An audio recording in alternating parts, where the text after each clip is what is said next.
Hey everybody, welcome back. This is High Octane. I am Bob. And I'm your copilot, Sergio. That you are. That's right. We are back after a very short break. We did not do a podcast last week because, as you can see behind us, we had one of the best days ever. Yeah, it was amazing. Yeah, for those of you that didn't see the few postings we made, Sergio and I went up to Bowling Green, Kentucky, to have a not a full on track day with Andy Pilgrim, but I'm gonna call it full on track day because that's as close as I've ever been to a full on track day. So full on track day, buddy. well, I mean, we had lunch with him. It was good. It was like a full-on 3-hour track experience. Were we there only 3 hours? It felt like we were there the entire day. No, we weren't. Well, we were up there for longer than that, obviously, but we were only on track for about 2.5, 3 hours. Well, at the track, we were only on the track for like maybe an hour. It was amazing because there were 2 dogs on the track. Dickhole dogs. That was actually funny. It was pretty funny. We were literally pursuing a dog on a racetrack in a Corvette with Andy fucking Pilgrim. It was the funniest thing ever because I'm sitting up on top of what do you call that? The tower. The tower. Yeah. Or I'm on top of the tower, and I see everybody like panicking and they were scrambling. They were doing their hot lap because they were starting to fly. Yep. You know, they were really hauling ass. And then all of a sudden I see them slow down. I'm like, oh, what's going on? And then I see the 2 dogs running across the field onto the track. And I'm like, well, at 100 miles an hour, that dog would turn into ground beef. So wouldn't it be good?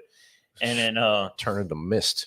It was Bob and Andy going one way. The dog kept going the other way. You had track guy, one of the guys who worked there on side by side, chasing them down, and then you had another guy in a red truck chasing the dog down. Yep. It was very entertaining from my point of view. Yeah, me and Andy kept doing like U-turns and driving in the grass in a Corvette, mind you. But yeah, he like he was saying, entertaining. We had just started our hot lap, me and Andy, and he's given this car everything it's fucking worth, not holding back at all. And they come over the radio and say dog in turn 2, and we're like, what? Because we couldn't really understand over the radio. So they finally speak clearly enough to where we understand what they're saying. We get back over to turn 2 and we saw the big dog. See, I never saw the big dog. They said the big brown one. I saw it at the end, but it was the little black and white one. Yeah, that's the one that gave us the most trouble. That was just like, he's like, dude, you guys are not going to race today. I'm going to come out here, hang out, and mess with you guys. But that was funny because I thought because they were coming from the direction of the highway. So I thought maybe somebody had drove by and just tossed the dogs out the highway and they took off. It happens more than you know. But pretty messed up if they did, but it happens all the time on my country road, dude. People drive, people are just assholes like that. And I get free dogs and free cats I gotta take care of, or figure out what to do with them anyways. So the dog comes, and then I see that the brown one goes back and goes underneath the fence. Yeah. And he goes, oh yeah, there's a hole over there underneath the fence, and they're coming from a residential neighborhood on the other side of the track. Yep. So it's like, okay, I can see where they're coming from. So I guess it's just 2 dogs just got loose, came on their thing, came back, and they're just doing what dogs do, wander around, hanging out. It was just funny because we were like 4 or 5 turns into our hot lap, and we're flying and coming the opposite direction on the very side of the track is just this dog trotting up the track like nothing's going on. So we slow down again, and that's when they started chasing the little dog around, and that took 20-30 minutes.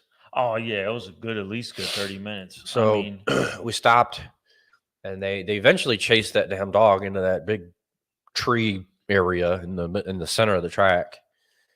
He never came back out because like I said, I was up on the tower with Greg. He had a microphone, a radio, and we never saw the dog come back outside on the other side. He went in and never came back out. I'm sure the dog So I'm pretty sure Eventually the it came dog has a out, house but- there, and he's been doing that for a while. Was it hard to drive with a boner? Yes, it was. Ah, man. But it was amazing. We had really good time. Like I said in that video, the intro video before we went out, I'd never driven a C8 up until then. And Did you ever get to sit in one before then? I sat in one before. All right. I've never sat in one. I've seen them, driving, but to sit in one, Yeah, I sat in one with the top off. So I wasn't sure how it was going to work with the helmet on. you fit perfect, dude. I did. I had no problems, none whatsoever. So tall people, if you're apprehensive about buying a new vet, don't be. He Do fits in not it be. with a race helmet Yeah. on. Full on fucking No helmet. problem. Yeah, no problems at all. So You still had maybe an inch before the helmet hit the roof. that's perfect. But yeah, no, it was Everything about that car, in my experience, that day was perfect. and you were flying too, man. I was They let you, I was trying. It was cool because look, when we got there, I'll get right into it, and then we'll do what we're drinking after. But when we got, we had lunch with Andy.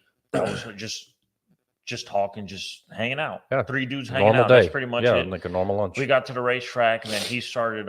He gave us a safety video, showed us a few turns, went through some safety things with us, which was, Yeah. you got to do. Pretty much which was went through the awesome. full layout of the track. Yeah. Yeah. And then they come up to Bob, and they're like, "Yeah, pick any car you want." Bob said, "Sergio, what did he just say to me?" I said, he said you can have any car you want." Yep. He's like, "Really?"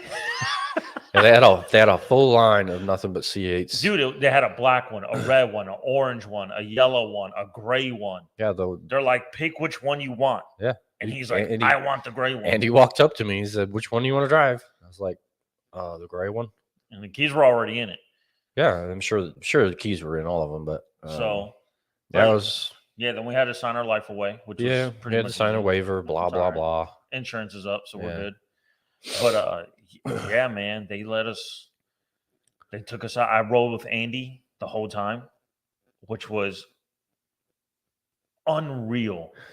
Unreal. Like I don't think people like you're going 100 miles an hour around a corner. The minimum speed 70, 80 around other corners. And he's just having a regular conversation with me. Just a regular conversation like we're having now. Like it's nothing. Yep. Like it's completely nothing. And getting technical and showing me like the race lines and how to go into the turns and how to come out and all this stuff. It's just mind blowing. Well, yeah, I mean you're talking to somebody that's been doing it for 40 years on a professional level, and who knows how many different types of vehicles, manufacturing, all that stuff. So I mean, to actually get that kind of, albeit brief, education from a professional is awesome. Oh, dude, it's priceless. Yeah. You can't put a price on it. It's absolutely priceless. And I mean, we did what? 6 laps? We did 5 touring laps, and then we parked the C8. Yeah. And Sergio went out on his 2 hot laps first. Was it 2 or 3? I think it was like 2.5. It was 2.5 because one was just getting everything warmed up halfway, and then we just he started about halfway through the first lap. Yeah. And he did 2 full. And he was just flogging the absolute shit out of that car. He was in a C7. Just a regular C7 Stingray, street tires. It was a 7-speed manual. Nothing special about it. Might have had an exhaust system, but I'm not sure.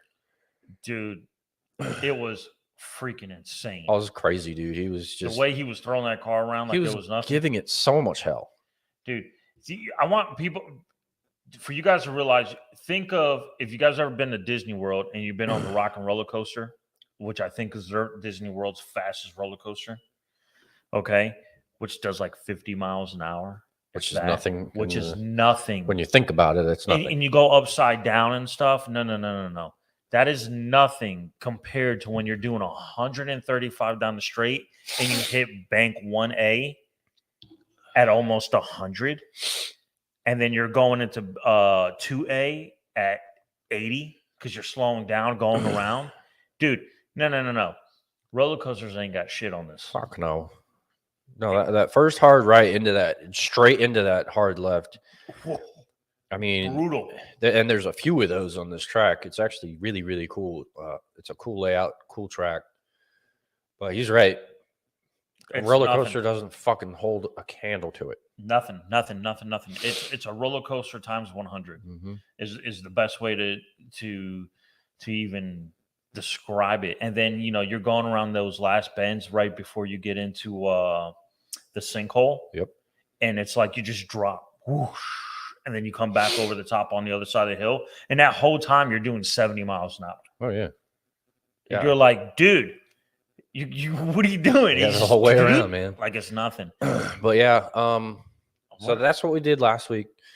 Andy was cool enough to do that for us, and we got some really nice pictures from the track photographer. I need to grab his card. Hang on, I don't remember what it was called. Yeah, well, and it was what? So the national NCM, right? Yeah, NCM Motorsports. Yeah, NCM Motorsports was racetrack and everything. And it was freaking cool. It was really cool. Like everybody who worked there was awesome. The hospitality was amazing. Amazing. Yeah. So I recommend you guys give these people a follow, give them a shout. Super shout out to the track, everyone involved. They gave us a run of the place. I mean, Bob got to park his car in the pits. Where the pits are. I mean, we had the run of the place. It was amazing. Pretty much. Yeah, the photographer who took all the pictures, which we will share here in a little bit as well. Did you pull any of those up? I don't have them. I've got them right here. Yeah, but you guys saw on Instagram if you're on the Instagram or on the Facebook. Here, I'll share this one real quick. I got like 250 pictures, so I can't share them all, obviously. Yeah, but he was nice enough to give us the pictures. Literally gave them to us, which was really nice of him, and the pictures are phenomenal. And then also as well, he gave us the video of the view going around the track. Yes, I did actually find those, which was really, really cool as well. I mean, they just came up with a SIM card and they're like, here you go, this is you on the track. Yeah, I was like, what? Yeah, that's crazy. It's all 5 laps too. Yeah. So you're like, yeah, that's exactly what Bob was driving, which you guys saw on the Instagram as well, too. Yeah, that's the car I drove. This is one of the action shots in turn 1. I was coming down from 121 miles an hour, which is all I could muster. And I'm telling you, dude, you were doing good, man. I tried, man. You're doing good for no racing experience. Very little. Yeah, that neither one of us. I would call it 0 compared to Andy. Yes. But Bob was up there. I was doing as best as I could. I was doing really good. I was giving that car everything I knew how to give it. That shit was impressive. I ain't gonna lie, man. I mean, I know Andy was obviously holding back, but I kept up with him pretty well. Oh yeah, I think if Andy was going, when he did the hot laps and you were behind him, he would have lapped you full on. Yeah, he would have. I guarantee he would have, and I would have loved seeing him come by me too. But anyway, shout out to the guys at NCM Motorsports Park. You guys were awesome. You legit, exceeded by far our expectations of the day. Oh, that's 100%. By far exceeded expectations. I didn't expect any of that to happen. But thank you guys. You guys were just incredible. If you want to spend a little bit of money, turn your money into smiles. I think that's what one guy said. Turn your money into smiles. Check this track out. I mean, you can rent track time. You can take your own vehicle. You can rent a Corvette to drive. You can even rent Andy. It's called the Andy Pilgrim Experience. He'll sit you down in a classroom. He'll teach you. He'll take you out on the damn track himself. It's a little bit on the expensive side, but it's fucking worth it. It's 100% worth it. Totally worth it. And then, and also, it's not called the Corvette track. It's just near the Corvette plant and the museum. Take whatever you want. 4 wheels, 2 wheels, it doesn't matter. You can literally take anything you want there. Yeah, people recognize us the Corvette track because it's by the museum and by the right. by the thing. But there's actually a lot of race teams that go there and practice there because they have everything that you need. Yeah, You have the straightaways, you got the turns, you have the dips and the terrain. You have that hill called Deception. Oh yeah. Oh my gosh, that track was insane, or that corner was. So you're coming up to a corner, you're coming up this hill, and it looks like it goes straight. The road goes straight, right? Because your eye of view goes straight. Dude, this thing turns completely right. Yeah, it's like a hard 90. It's a complete hard 90 right. Yeah. So if you're doing 70, 75, and when you crest that little hill, you realize it's too late. You're like, oh, I'm not going to have enough time. And when you finally do turn the car to the right, the car doesn't respond because the car's like, sorry, buddy, we're still going straight. And finally, when it does connect, dude, it throws you into the tires. We saw all the tire marks from everybody just rolling around. A whole bunch, yeah. So, but yeah, it's pretty cool. You guys are awesome. Go check them out. Like he said, give them a follow on social media. I don't know what their social media names are. Probably NCM something or other. And then another shout out to the photographer for giving us all the photos and the video, which the video was just an SD card already in the car. But it's abiphoto.com/NCM. Dude was really, really cool. He took some very nice photos. As you can see, this is one of them. One of the very many he gave me. Yeah, ABI Photography. Yeah, abiphotography.com. Go check him out. He does really, really good work. And we've seen a bunch of his other pictures. Oh yeah, they were phenomenal. He took 252 pictures, which is way more than I needed, and a lot of them are duplicate. But he just handed them to me for nothing. Didn't charge me anything. It's just so cool. So go give him a follow. If you need some pictures done, he'll do some really good work for you. Oh yeah. So cool. That's gonna do it for the shout outs. Just an awesome day. And then we got this awesome picture of us three. And we blew up. I blew that bitch up. We blew it up, dude. Why? Because it was, man, it's experience. It's a memorable day, man. This is what I say. Money comes and goes like you open up the faucet in the kitchen, just like water. You open it up, you have it. You close it, you don't have it. You can't take it with you when you die, so you might as well spend it on memories that you can have, dude. That's what it is. At the end of the day, what are you living for? And now you got to enjoy the life. You got to enjoy life. Now you're not looking at an empty wall. Yeah, you're looking at not twice, not once, excuse me, but twice our pretty faces. Yeah, in the right order. Yeah. Yeah. So yeah, that's fun. All right. That's that's what we did last week. That went a little long, but that's fine. No, it went good, man. But we are back. So let's do our normal bullshit. What are we drinking, dude? There's the music. There's the music. What are we drinking?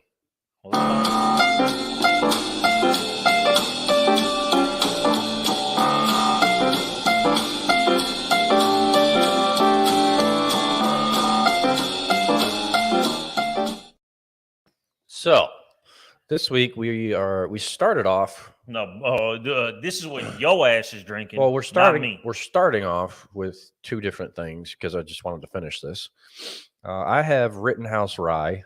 I'm not a fan of it. It's a bottled and bond rye whiskey, 50% alcohol, 100 proof. He's not a rye fan, so he's not drinking this. We had it last time on the show, and I gave it a. No, not this. That was Sazerac. Was that the Sazerac? Yeah, that was the Sazerac. You haven't had this. Rye's okay. It's hit or miss for me.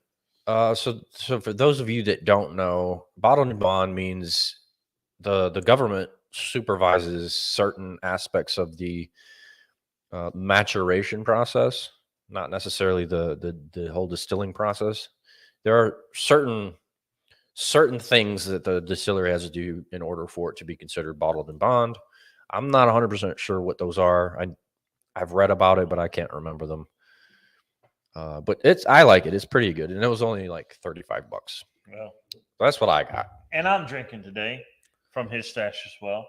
James E. Pepper, 1776. And I was reading this nice little bottle.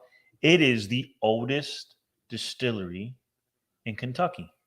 Mhm. Started in 1780 during the American Revolution. And it is also 100 proof. And it is 100 proof. And man, it's actually really tasty. It's really good. And now I understand why the South lost. Because y'all were drunk. Y'all were drunk the whole damn time. 100 proof whiskey, dude. Yeah, that would do it. I ain't hitting shit with a rifle. Nope. Nothing but air and grass. So even if you wanted to shoot something, you ain't hitting it. oh, you hitting something. It just ain't gonna be a person. Cheers. Cheers. Don't drink and drive. Uber. All right. That's So good. That's good. It hits the spot. Done, and we're gonna move on to some car talk. Yeah. What do we got today, Bobo? I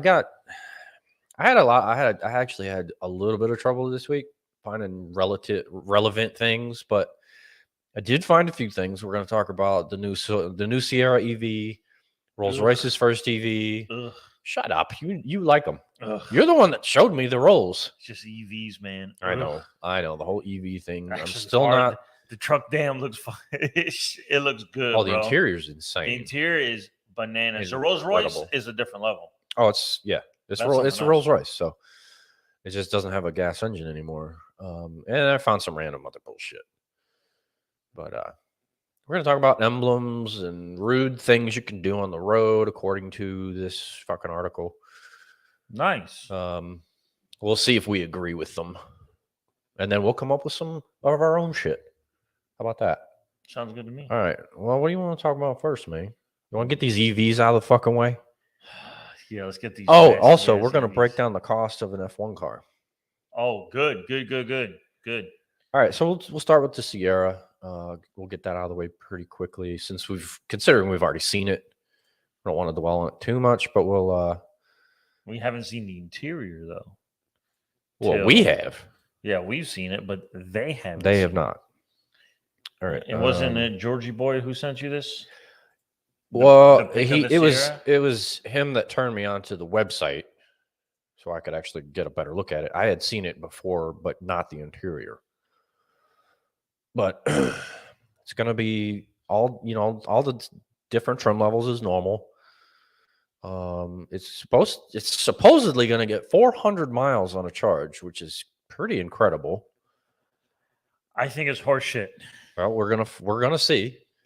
It's a GM estimated. Well, I mean 400, but what's the towing like? What's going to happen to the miles when you go to towing? It'll probably drop at least to 200.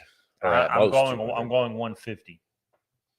Then if you're at 150 miles, you got to stop every hour to charge this shit. It's not worth it. No, if you're hauling, definitely not. And the power numbers are pretty incredible. The power's amazing. 754 horsepower, 785 foot-pounds of torque. Yeah, I think that's impressive. That's nuts.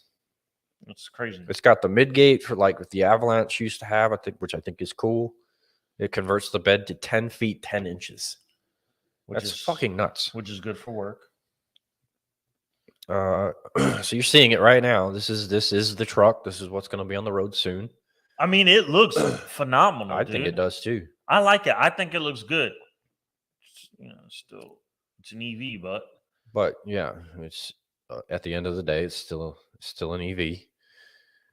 What you're seeing is the Denali, obviously, but there will be lesser trim levels. That's going to have the Super Cruise trailer up to 9,500 pounds, which for a half-ton truck, that's not too terribly bad. Still shit. But anyways, it'll do. Here's the interior, though. The interior looks so good. On a better note, fucking ridiculous. Look at the size of that tablet, dude. Dude, it's retarded. Dude, that thing looks so good. That's the Hummer interior. Pretty much. I think the Hummer screen is a little bit different. It's got the Hummer steering wheel. The steering wheel for sure. The dash, the straight dash all the way across. Yeah, I think the Hummer screen is smaller, a little bit different. I think it's horizontal. It is horizontal. Yeah, it's not vertical. That looks better. You know what that interior reminds me of? That screen? The Mercedes. Oh, what Mercedes? Have you not seen the Mercedes-Benz S-Class? It's got a screen that freaking big. I probably have. Oh. This interior is incredible, though. Okay. That Mercedes interior crushes that shit. What's a Mercedes? Crushes it. It's an S-Class. It's a $200,000 car. It should. Doesn't matter. This is $100,000 truck. It's a truck. It's $100,000. I don't care. This is incredible. No, it looks beautiful, but it's $100,000. I like it. I love it. I would buy one, but not for $100,000. I think it's fucking cool though. I don't know that I'd buy one, but I wouldn't mind driving one. I don't know if this thing is going to have the crab walk feature. It doesn't say anything about it. Probably. Who knows? Doesn't say anything, but it might. I mean, I would buy one, dude. I would. When it comes down to, well, you eventually everybody's going to have to be electric. I would, but I don't see the point of why it would be $100,000. It's just the technology, man. It's fucking crazy. Yeah, but dude, most people can't afford that shit. Oh, I know. That's the stupidity of it. It is 16.8-inch screen. Whew. That is legit a tablet. That's bigger than my laptop screen. Yeah, dude, this is as big as a tablet. That shit looks so good, though. It does. It looks really good. It's gonna have the Super Cruise. Ooh, super plug and play. What's that? Oh, it's gonna have a full outlet, huh? Yeah, and you can actually use this thing to charge to power your house. So it's got a 220 plug. It's ridiculous. It's got a 220 plug. Holy shit. Oh, it does have crab walk. There it is right there. 4-wheel steer with crab walk. That's cool, man. Yeah, it's going to have the crab walk. All right, so the trim levels are elevation, AT4, obviously. Off-road, baby. And Denali. I'd go Denali. I'll never take it off-road. No, there's no point in fucking... Well, what would I take it off-road for? It does look good in AT4 trim, but... Oh, it looks phenomenal. Yeah, it looks pretty damn aggressive. It looks phenomenal, but I would just take the Denali. I mean, I got a Denali now. George wants the AT4 if he was to get one of these. Oh, he'd get one. Yeah, he's all about that AT4 shit, even though he's never been off road in his life. Oh my god, this shit does look good though. It looks real damn good. Put a fucking kayak in this thing. Yeah, I mean, you're gonna elbow it, but it's pretty ridiculous.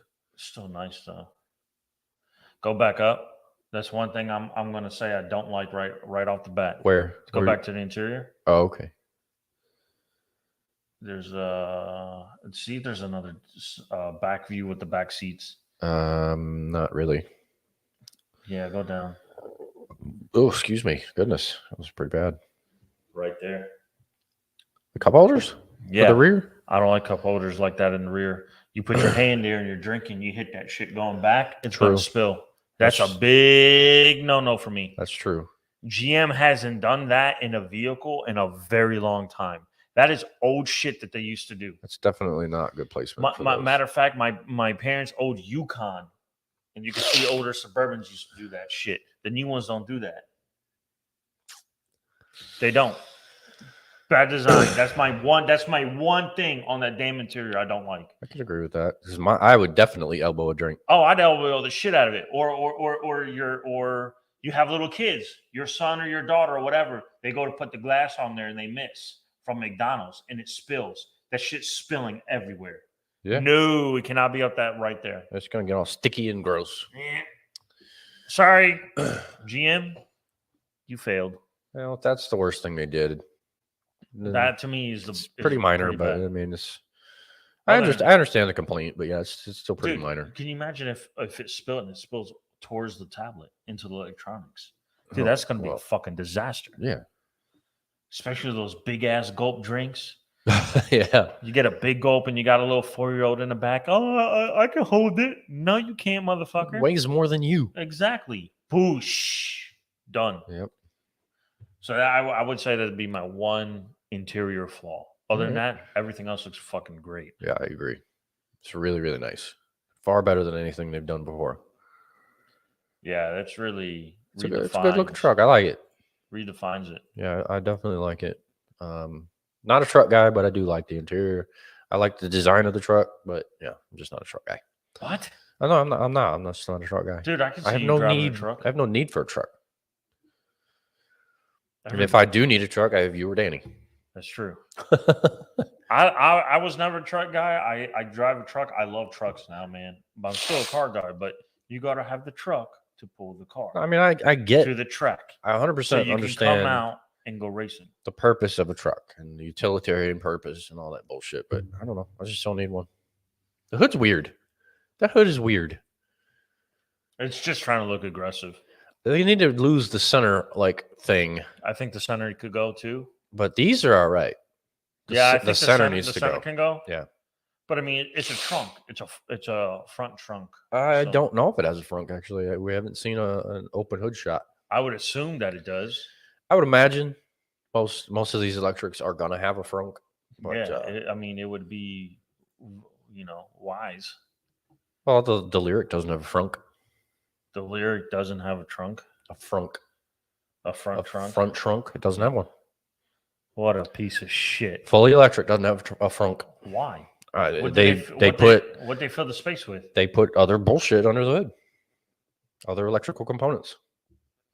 All right. I mean, it's full. It looks like an engine, but it's not one, and it doesn't have a front. Oh, okay. That's the Sierra EV. It's quite nice. But those bumper headlights. The bumper headlights. Yeah, I like the truck, man. I think it looks good. I like it. I think it looks good. Yeah. Thumb up for me. I wouldn't pay $100,000 either. It's in the middle. Oh, you're neutral. I'm neutral about it because the $100,000 price tag is going to kill me, man. Oh, but yeah. I mean, it's actually probably going to be more because I know the Silverado is like 104 or 107. Yeah, there you go. So that thing's easily going to be 115, 120. Yeah. And especially in Denali form. Which is bullshit. It is a little bit ridiculous. Bullshit. All right, we're going to talk. We're going to go with Rolls now. I keep clicking on that. I don't mean to. All right. No, not that. Sorry, guys. I'm brain farting today. You better get it together. I know, right? Holy crap. I end up clicking on the wrong thing, and that's not going to be good. No, it ain't. Anyway, Rolls-Royce has a new EV coming out. It's called the Spectre, which I think is a kick-ass fucking name. This shit is what electric vehicles should be. Cool fucking name. The range is garbage, but it's going to be heavy as hell. Dude. And it's a Rolls, so who the fuck cares? It's a two-door Rolls, the same length of a Cadillac Escalade XL. It's ridiculously long. This thing is a boat. Mm-hmm. It's a freaking yacht. He ain't kidding. This thing is huge. This is what the car looks like. That's what she said. Well, some of them say that. Not all of them. Said, not all of them. Anyway, this is the Spectre from Rolls. It's a beautiful car. Two-door coupe, like you said, with the suicide doors, just like the Wraith used to have. Yeah, it's like a super extended version of the Wraith. I love the Wraith, dude. The Wraith is sick. Probably the Wraith was sick. Love that car. Probably my favorite. Let's see. It is overall length 214.6 inches. That's so fucking crazy. Holy balls. Let's see what the Escalade ESV overall length is. Just as reference. Escalade ESV length. I think it's 227 inches. So it's only what? 13 inches shorter? So this is 227. What was the Rolls? 214.6. 214. It's 13 inches shorter than a fucking Suburban. Dude, that shit is huge. That's gigantic. Oh, God. I fucking love it. That's nuts. But it's also 7.2 inches longer than the Wraith was. Yeah, dude, and long. The Wraith wasn't small. No, the Wraith was a big boy. Yeah. She was a big boy. The Phantom is only 6.2 inches longer than this thing. God. And the Phantom's massive. So it's a two-door Wraith extended, bigger than a Phantom. No, smaller than the Phantom, bigger than the Wraith. Bigger than the Wraith, and you can actually recline the back seats and lay down in that shit. Oh, absolutely. That thing is retarded. It's fucking insane, dude. That is retarded. This thing is incredibly huge. I want people to think about all the fun activities you can have in that car. Well, the activities are endless. Especially with another human in there. That's what I'm saying. With the size of that thing, dude, that's ridiculous. Mm-hmm. Let's see some features. It does have the Spirit of Ecstasy hood ornament, obviously, but it's been redesigned. Have not seen it yet. It's in that picture, but I can't. I think it's really crystal. tell. Is it crystal? Can't really tell. Might have to pull a video. Look at us. Look at that thing, dude. I know, it's fucking incredible. It's like a fastback style, or maybe a hatchback style. Probably a hatchback. Pretty incredible, dude. I love it. All right, some notable things that they talk about in this article: the redesigned Spirit of Ecstasy, super low drag coefficient, 0.26. Yeah. Let's see what else. Split headlight design. You can see him in the picture here. Very, very, very low profile. Dude, it's super sleek, man. Yeah. Super sleek. Doesn't take away from the styling at all. Mm-mm. Well, no, those are the running lights. Where the fuck are the headlights? Are those the there. headlights? Right Okay, there, those are the ones. headlights. Yeah, this is the running light. Dude, it's sleek. It's clean, Yeah, man. and the headlights look like, just part of the bodywork. Can't even tell they're headlights. What else?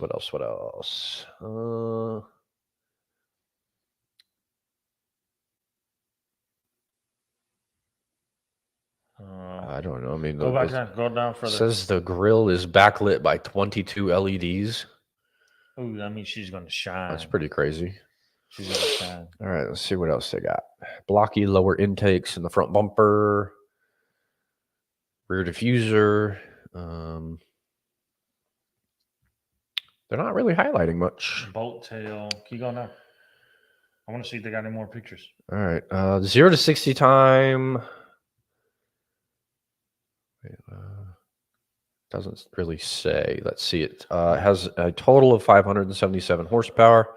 Oh, I see it. 4.4 seconds.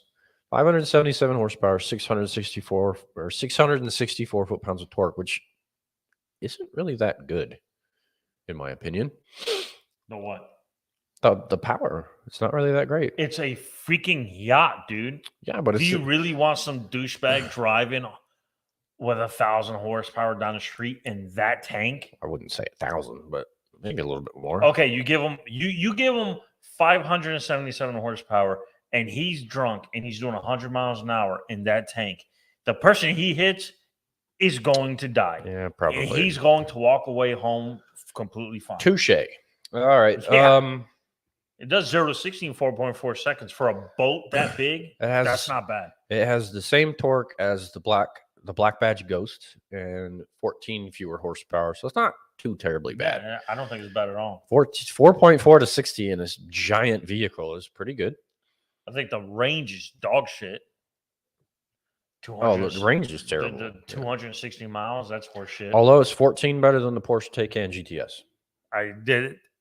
I'm sorry. If it's less than 300, it's dog shit. I don't give a shit what it is. I'm 100% agree with you on that. But fuck, does it look good? It looks real damn good. That's just got 23-inch wheels. Yep. Factory. First time 23s have been fit to a Rolls in nearly 100 years. Factory. Yep.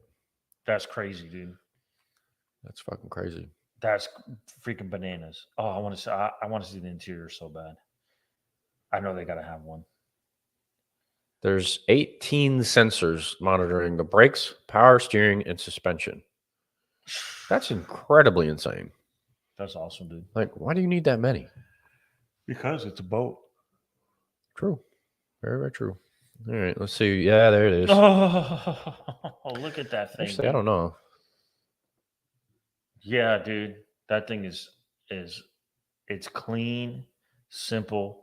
I don't know, man. I don't really care for the steering wheel. And what the fuck is up with the two-tone brown seats? mustard seats and the white and black dash? It clashes. Outside. It clashes so bad. It was just to match outside. I don't like it. The person who orders one is not going to do that. I would certainly hope not. The seats need to either be white or black to match this interior. Fuck the outside color. Yeah, the outside color is completely separate. The layout's clean. I agree with that. And I do like the screens because I'm sure this is going to be a screen. Yeah, it's all screen. You got the clock. You still get the clock. Oh, I love an analog clock. I love that. But I don't know. The steering wheel's it's a strange design. I don't care It's the for it. same design in all the Rolls Royce. Same steering wheel. And I've never liked it. I love it. It's clean, simple. Everything you need right there is at your fingertips. I don't know. I like it a lot. If the seat, this picture, if the seats were a different color, it'd probably be. Oh yeah, much I don't better. think you should match the outside with the inside seats. Fuck no. No, I don't think that color is the way to do Those it. seats are bad. But I think they did it just so you can get perspective of what you can do with the car. Okay, here's a See- picture. Here's a picture of the Starry Night headliner, and it's even on It's the even doors in the freaking now. doors. But I gotta tell you what now, those seats like that look good. Okay. They look really good. Oh, it looks really, really good. The seat design, yes. But I don't like the mustard color. I No. don't like the gold No. because I think they're going for gold. I don't like or bronze for the outside. Mm-mm. Now, if it was white on the outside and that gold that's on the seat was in that baby blue or a dark blue with the white piping around it, that will look freaking good. Probably, yeah.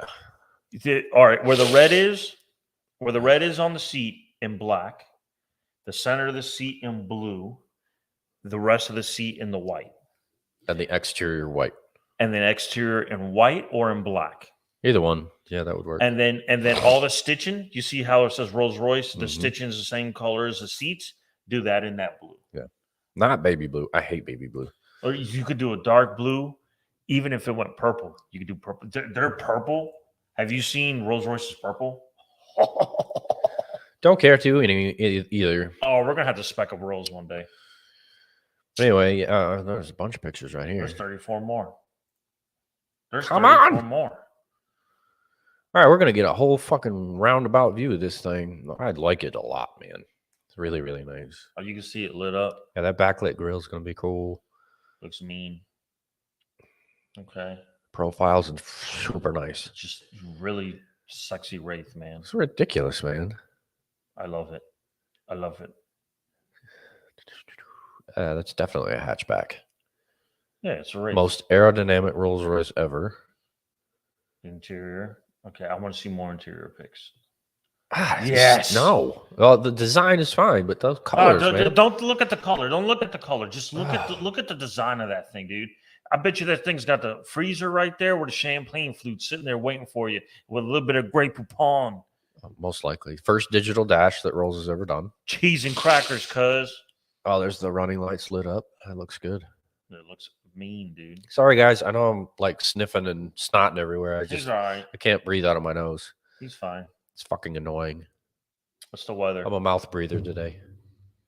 It's the weather. It was That's cold it. this morning and 75 degrees outside in the afternoon right now. Well, I think it's my allergies, but Yeah, it's the weather. oh, that's a cool shot. Yeah, dude, you could do all black on top of white, or you can do man, the there's endless it's lights all endless, lit up. endless. Oh, endless. there's the Spirit of Ecstasy. It's not a very great shot of it, but There might be a better one. oh, there it she is. There, yes, That looks good. it does. It looks real damn Oh, good. It's very probably good. made out of fucking platinum too. Probably. They're either crystal or platinum. Oh no, that's solid metal. That's most certainly metal. You can I know you can get them. You can get it. I know you can solid get them crystal in and crystal. stuff. I know that. I've seen people do it. It's pretty cool. I think it looks better in crystal because it lights up too. Oh yeah. Oh, dude, it's pretty. Look at. Oh, those taillights kind of project out. That's cool. I like that. With the Rolls Royce in the there. R. Yeah. Oh, look at that, dude. Yeah, it looks insane. Look at that. This bronze is not blowing my skirt up, dude. It's the color. They picked the wrong color for a launch. Agreed. This is not a good They color should on this not car. pick that color for Like a launch. Fucking brown mustard. I don't like it. Yeah, I think it's like a gold copper. Look at that thing, dude. Look at that stars, man. Yeah. You can lay in the back seats with your girl, drinking champagne, looking at the stars, dude. You can definitely recline them, I'm sure. Well, in this, you might not be able to recline, but Yeah, I think the steering wheel is super clean. I don't know, man. It's just Super clean, dude. The digital screen looks phenomenal as well. the whole dash layout looks really good. I don't know, the steering wheel. If it didn't have this around the bottom, I would probably like it a little bit more. It looks clunky. No, but it's classic, dude. Go back to it. Go back to it. What vehicle used to do that back in the early 60s and 70s? Cadillac. But that was a functional part. That was the horn. Okay, but those are functional parts. You have all the buttons in there. Fuck your buttons. But then fuck your horn. No. Yeah. It's supposed to resemble an old school steering wheel, right? So these are functional buttons? Yeah. So like you have buttons all through here. And then back in the day, you had your Cadillac or what other vehicles back in the day used to have that little ring. Yeah, I know. That was the horn. That was the horn. It's supposed to be classy, but at the same time modern. All right. Classy and modern. Agree to disagree. I just don't care for it. Just saying. But everything else on the interior, I like the design of it. Just, God, get rid of that fucking mustard brown. Terrible. I like it, though, overall. They have not said anything about price that I saw. I'm going to fucking see price on... Get the fuck off my screen with your stupid ads. Yeah, they didn't say anything about money. I would assume it's going to be the same price. At least $300,000. Okay. At least. So I'm saying 450 for that. Well, you're gonna spec it and you're gonna change shit and you're gonna get options. So yeah, it's not gonna be 300. You're never gonna see one that costs 300. I think your minimum after you spec what you want is gonna be 450 minimum. Let's see. Oh, they're talking about the Cadillac Celestique in here too. That one's 300. That for the Celestique, it's 300. They haven't mentioned anything about the rolls in this. So price wise, I would like to see this and the Celestique side by side. Okay, I agree with that. The Cullinan comes in at 350, and the Phantom comes in at 460. And those are base prices because I've seen Phantoms go for $1 million after they get spec'd out. But look at the next sentence. Rolls-Royce doesn't sell any cars at their base price because you spec them the fuck out. None of them. No one wants a base fucking Rolls-Royce ever. You can get 44,000 paint colors on a Rolls-Royce. Yeah, dude. It's endless possibilities. Yeah, you can literally spec all the way down to the stitching on your fucking floor mats, probably. In any color you want. That's how ridiculous you could spec a Rolls. All right, so here it comes down to the question. You have the Celestique for 300. Let's say 300, and then we spec it out, whatever. That is going to go for 500. Which one's the better deal? Which one looks better? Exterior, and we'll put it 3 categories: exterior, interior, and range. Because it doesn't have power, it's range. Well, who has a better range? Who has a better exterior and better interior? Well, 2 out of 3 wins. We are about to find the fuck out because I have 13 reasons why the Celestique is worth 300 grand. And this is a perfect segue into it. So let's go to it. That worked out perfect. So let's see. All right, let me wipe my fucking snotty nose. Dude, do you want a tissue or something, man? I wouldn't mind actually. I blew my nose earlier. It fucking exploded on me. You want somebody to send you a little bib? No, not really. Bob's snot rag? Not really, no. All right, let's stop sharing this right now, and we'll roll right into why the Celestique, according to Motor Trend, which Motor Trend has lost a lot of credibility, in my opinion. They've done a lot of stupid shit lately. And I will tell you why in just a moment. Sergio already knows the reason. Just saying. But I'm curious to see what the Celestique. Yeah, I want to know why they think it's worth 300 grand, and we're about to find out. All right. So first off, we'll show you some photos. Oh, that's the dash. I like that. I mean, dude, the dash is beautiful, man. Panoramic style roof. Wheels are okay.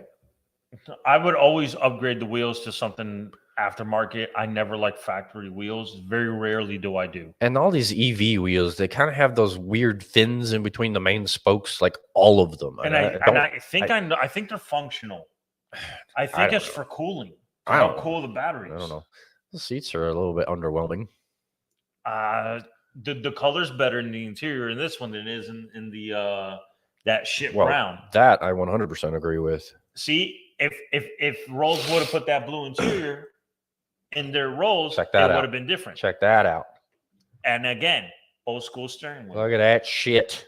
Old school steering wheel, which is absolutely beautiful. But it's not clunky like the other one. What? Because that is an actual old school Cadillac style. Yeah, and 2 spokes. I like it. It's Fucking beautiful. love it. Back then in the 70s and 80s, the 60s, 70s, 80s, they had the 2-spoke steering wheel, which was freaking beautiful. Please tell me you're putting a fucking hood ornament on this car. Please tell me you're going to put a hood ornament on this car. They're not going to put one on there. It's going to annoy me. They're not. Why are you showing me this then? They're just. Why are you showing me? I don't want to fucking see that unless it's going on the hood. That car's insane looking though, dude. Look at that. It looks beautiful, man. Fucking ridiculous. It looks beautiful. I really, really like it. All right, this is all technical bullshit. Here's part of the. This is like the infotainment dial, if you will. Those pictures were kind of shitty. No, they're all right. Yeah, some of them were cool. Well, let's see why. All right, so the reasons why this car is going to be worth $300,000. Now, I know that figure is kind of shocking to a lot of you, you know, this car being a Cadillac and all. But they're going after Bentley and Rolls Royce with this. they want to compete with Bentley and Rolls, maybe Maybach and all that bullshit. This is the whole purpose of this car. That you're gonna have to go all the way back to number 1. No, Are you? I don't know. How the fuck does this list work? I think you got to go back to number 1. You went through the whole thing. But I think they're going after, you know, this car is purposely built for going after Bentley and Rolls Royce. And it's going to be only thing. It's going to be a 100% bespoke, meaning you can spec it everything to how you want it. I already see 2 advantages to this car, 3 advantages to this car over the Rolls. The range is 300, 0 to 60 in 3.8. Okay. 600 horsepower, 640 foot-pounds of torque. Okay. Torque's a little bit low, horsepower's high. And this is front or all-wheel drive. Again, remember, it's you're driving a boat, so that's still a lot of. That's giant. It's going to be a huge, huge car. So 300 miles is so far as a win. Yep. Because it's more. It's 40 more than the Rolls. So that right there is a win by itself. It's 0.6 of a second faster to 60. The 0 to 60, I don't give a shit. Well, I know. I mean, that 0 to 60 is kind of irrelevant anymore. And the power, I don't really care because the person who drives this is driving this because he's a sophisticated motherfucker. That's true too. That's very, very true too. But 600 horsepower is a lot more than the Rolls. So right now, it's got one on the Rolls. Yeah, Celestique's winning right now. It's got one on the Rolls, which is the mileage. Mileage, anything under 300, dog shit. I agree. I absolutely agree. With electric range, 300 is the absolute bare fucking minimum, in my opinion. I agree. And you know, another thing that would be a real deal breaker, how fast it charges. Oh yeah. Charge times need to come down dramatically. Like if it can charge 100 miles in 10 minutes, I'm in it to win it. The Sierra is 100 miles in 10 minutes. With the fast charger. So if you got a max of 300 and you pull up to a gas station, you're going on vacation, you're going to Disney World, you're taking the brats, Disney World, whatever, and you're going 700 miles and it has a 300-mile range. When you stop, it's perfect timing. You get out, you charge it. By the time the kids go to the bathroom, by the time they get food, you stretch your legs out. Easily. 30 minutes. Yeah, easy 20, between 30 20, minutes. 30 minutes, yeah. It's gone to a full charge. You can get back on the road and go 300 miles again. Yep. That's perfect. All right, so let's see what else they got.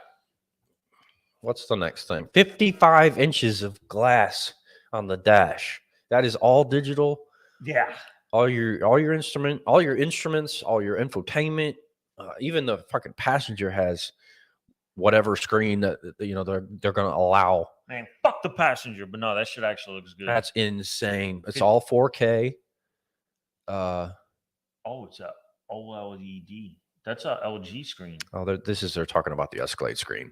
But the Escalade screen's an LG screen. Yeah. Oh, Celestique's shit. 55-inch HD screen. 8K resolution. I was about to say the same shit. Holy garbage. Holy shit. Oh my God. One big piece that spans the entire dash. With 2 separate screens under the single pane of glass. Wow. Oh, that's sick. Wow. That's sick. Holy balls. That is Screen's sick. normal operation will be 3 sections, one for the driver, one for the middle area for the infotainment, and the passenger section. On the passenger side, Celestique owners will be able to display one of several patterns, or the right seat occupant can browse the internet, watch movies, whatever the hell they want, pretty much. That's insane. Oh, to a digital blind, so the driver can't see it. Good. That's So a it's good got safety that feature. like the iPhone thing, like you put Yeah. that screen Yeah. and people can't see it, but only the person who's holding Yeah, it in front. only straight on. Okay, I That's like that. Yep. Very good. That's another Thinking check, ahead. another Yep. check on the list. Thinking right there, ahead buddy. for safety. That's cool, man. It's all touchscreen too. Great. Which, obviously. Bunch of sticky fingers on my shit, but okay, it's cool. That's all that's good. All right. So what have I got next? Speaking of glass, all right, so the roof. so the roof is all glass, Yes. full glass roof. Okay, I like that. This has a gargantuan slab of glass. That's what they called it. Fixed smart glass roof is what they're calling it. What the hell does it even mean? What?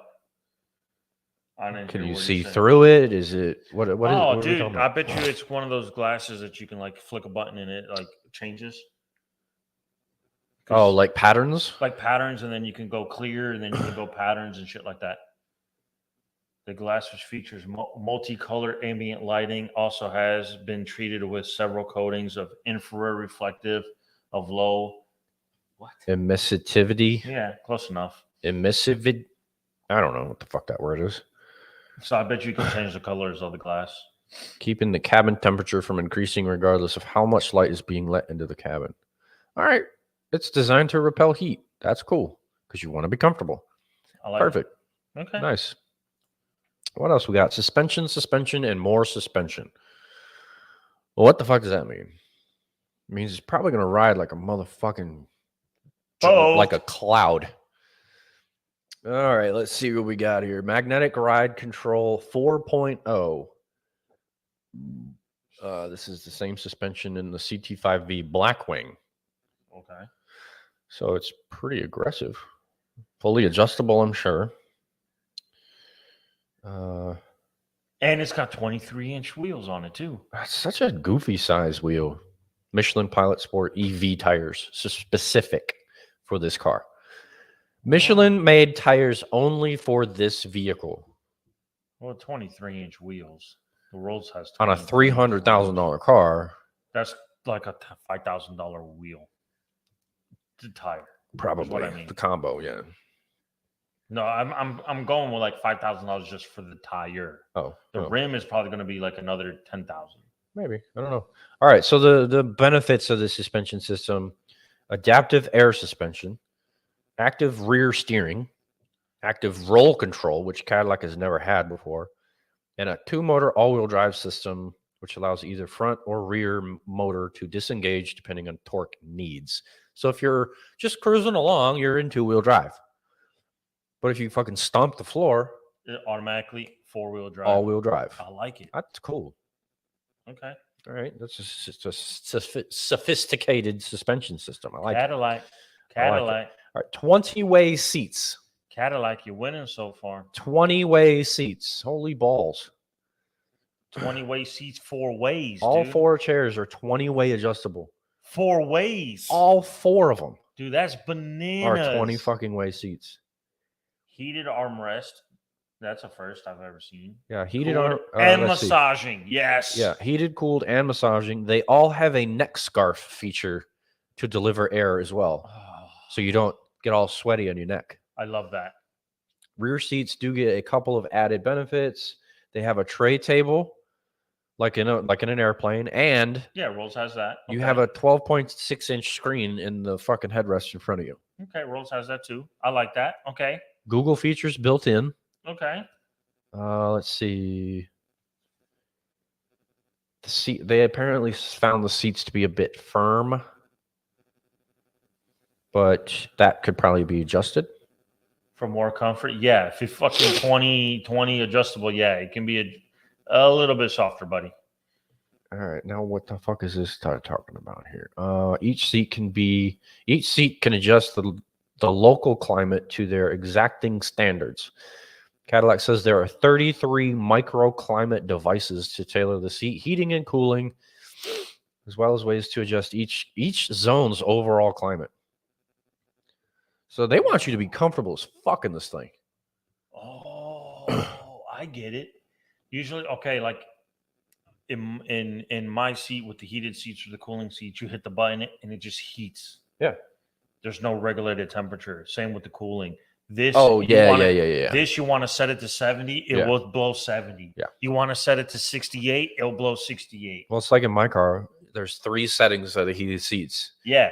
When you're on full blast, it'll set your ass on fire. Exactly. And middle, it's comfortable. No, it's like barely, and you can feel the heat there, but it's barely there. Right, and the lowest setting, it's like, why is this even on? Yeah, and then the air conditioning seats in my truck, it blows. It just blows. It right, freezes you. One speed, one temperature. Yeah. This allows you to physically set it to 68 degrees, and it will blow 68 degrees. I dig that. Ass. Yeah, I dig that a lot. And the 20-way adjustable seats. I don't even know how a seat can adjust 20 ways, but that's fucking incredible. I think actually the Lucky Navigator's got a 25. Fuck the Navigator. I hate those seats. I think it's got a 25. I don't like that seat style at all. I like it. Sound system outside. That is fucking pointless. Actually, it is, but it's government mandated. They have to have exterior noises for pedestrians and like parking lots and shit like that. No, that's fucking stupid. I agree, but it's a safety thing. Your shit's gonna sound retarded. Well, just fucking look at that new dumbass Charger with the fake exhaust. Why does it like? It has a sensor to where a person gets too close to the car as they're walking, and the car just lets out a fart noise through the fucking speaker. Problem fucking solved. That's fucking hilarious. I'm being for real at the same time. As it walks by, it says car approaching. It speaks out loud to the person so the person can hear, oh shit, there's a fucking car approaching.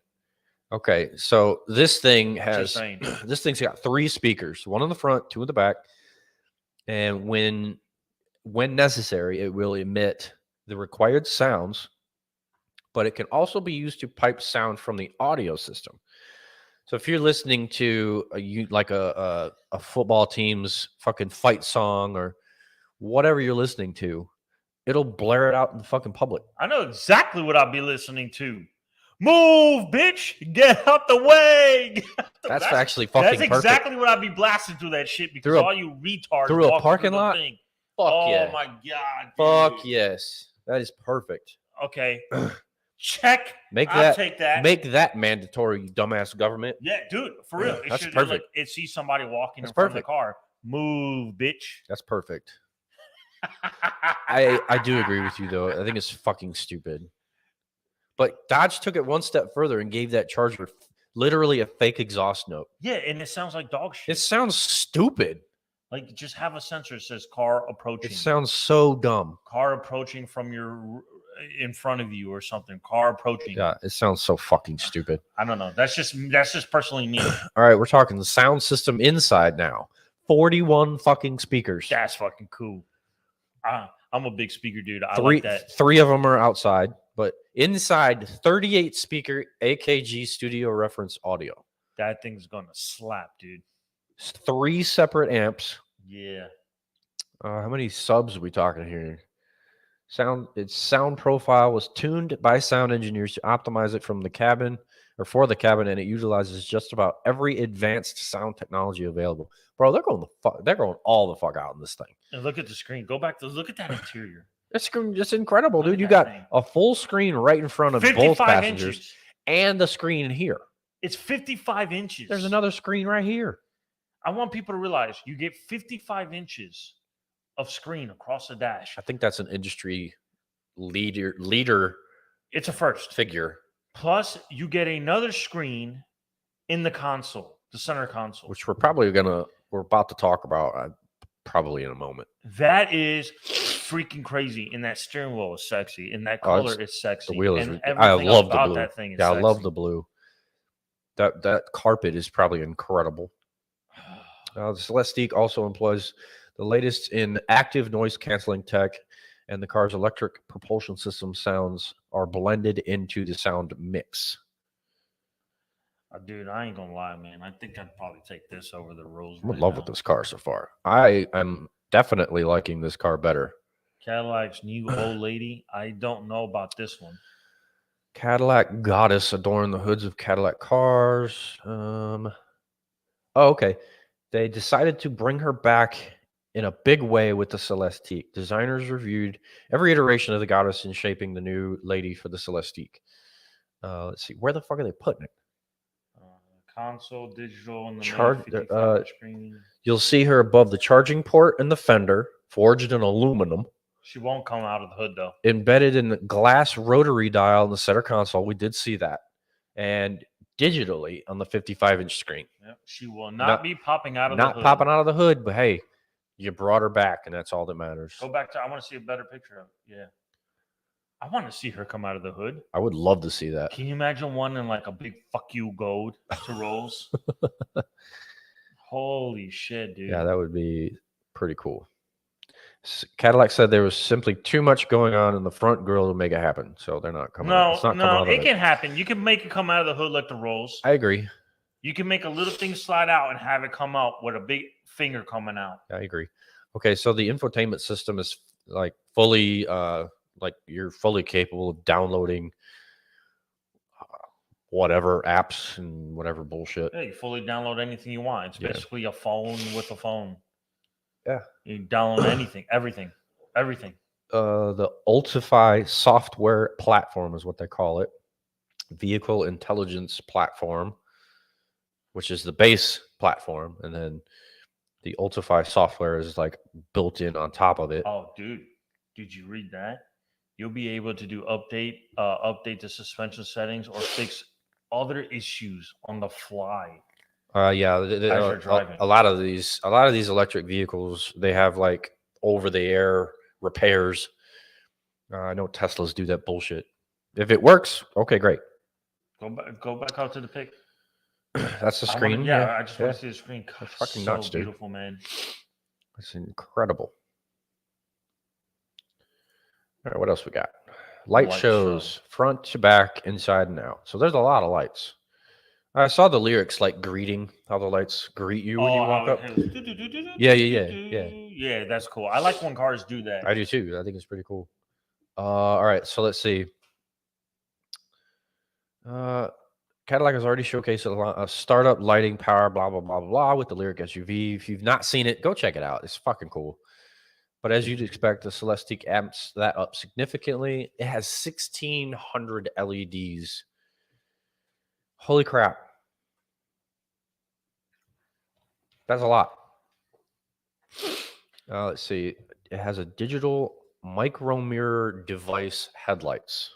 Headlamps with 1.3 million pixels per side. Holy balls, per side. That also allows for more defined customization. Good Lord. That's cool. Front lighting is the main attraction of the Celestiq startup sequence. Yeah, it's the same thing with the Lyric. When the key fob reaches 15 feet, it'll start to greet you. That's cool, That's dude. fucking nuts. It does it automatically. That's a good distance. 15 feet. That's crazy. That's a good distance.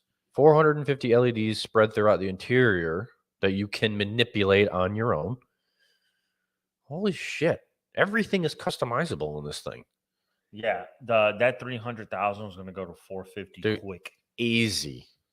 Quick. Oh, I would love to see a spec sheet on one of these. Oh, we have to figure out a way where we can find one. We could just go up to Andrew's Cadillac and be like, hey, can we just spec a Celestiq? I just want to spec one. It'll be a waste of their time, but I don't care. No, we want to tell them we want to spec one for the podcast. Clay for we're gonna days. have to do that. I don't care about the clay version. I don't give a shit about skipping the that one. too. The future is 3D printing. What the fuck? I'm sure a lot of this shit's 3D printed. Yeah, it is 3D printing. 115 pieces throughout the car are 3D printed. Cool. I think it's pretty cool. Yeah, cool. 3D printing is the future. Yeah, I mean, they're 3D printing houses now. Yeah, I know. I saw that. It's pretty amazing. Yeah, The guy who came out with the 3D printer, good for you, buddy. Agreed. I think it's fucking ridiculous. for That you. that's it's a zinger. Hang on, let me look it up. Let's see. This thing is mostly 3D printed. Yeah, it's cool. It's a supercar from California. I think it's got tandem seats, one behind the other. And it's ridiculous. It's not fully electric. I think it's a hybrid. But I think it's pretty cool, and it's mostly 3D printed. I like that. Yeah, I like it too. So 3D printing, I'm on board with that. Yeah, it's pretty cool. 115 pieces in a car like this isn't a lot, but hey, at least they're utilizing the technology. I think it's pretty cool. Doing a little bit of everything. Yep. Okay, here's that's the goddess right there in the center of that little dial. That's it right there. So you can customize it. When you're selling a $300,000 car, you better be able to offer the customer all the manner of customization options. Fuck yeah. You got that fucking right. The Celestique team is acutely aware of this, and at the reveal event showcased several mood boards that will be designed when a buyer starts the process of customizing their vehicle. There are already a huge array of interior and exterior color combinations that they can choose from that Cadillac will offer out of the gate, but the goal is to let them go wild and come up with literally anything their imaginations can come up with. That's what I'm talking about. This thing is going to be 100% customizable to every single customer the way they fucking want it, period. I would do that. Now, although... Because you could physically... What most car guys want, what do they want the most is a one of one. Yeah. One car that I have and nobody else has. Yep. A one of one. And this can be every person who orders one can be a one of one car for that individual person. Absolutely. That's freaking awesome. Among the unique possibilities for customization on the Celestique are several of the the metal pieces throughout the car. The piece of aluminum trim that frames the top of the grille, yes, customers can put a pattern on it. Or the steering wheel metal trim. Sure. Then there's the piece Cadillac is showcasing in the center stowage area between the front seats. That you can do that too. So cool, man. Advanced casting, fabricating, 3D printing capabilities. Cadillac is employing on this whole goddamn car. You can literally do anything to it. That's so cool. I literally think they're definitely going to one-up Rolls and Bentley with this car. Definitely Bentley. Definitely Bentley. Rolls still has a lot of options, but definitely Bentley for sure. They most certainly have a lot of options. 44,000 paint colors. That's a lot. Well, that's just paint colors. Like, right. Rolls has a lot more like interior and exterior, whatever. But this is definitely giving Rolls a run. I think customization part way over Bentley. Agreed. Rolls, it's gonna be right. If it's not more than Rolls, it's gonna be right at it. It's telling Rolls Royce, "Hey, you better get your shit together, buddy. We're coming. Right. America's coming for your ass. She's coming." All right. So they have advanced metals manufacturing. This one's kind of stupid too. It just makes the car light. Flexible fabrication. Flex fabrication. All right, 300 pieces. Okay, that's cool. It's whatever. Yeah, whatever. That's fine. Okay. I mean, 300 grand is still a whole lot of money, but you're getting a whole lot of fucking car with it too. And honestly, I believe you're getting more than the Rolls. And it's a beautiful vehicle.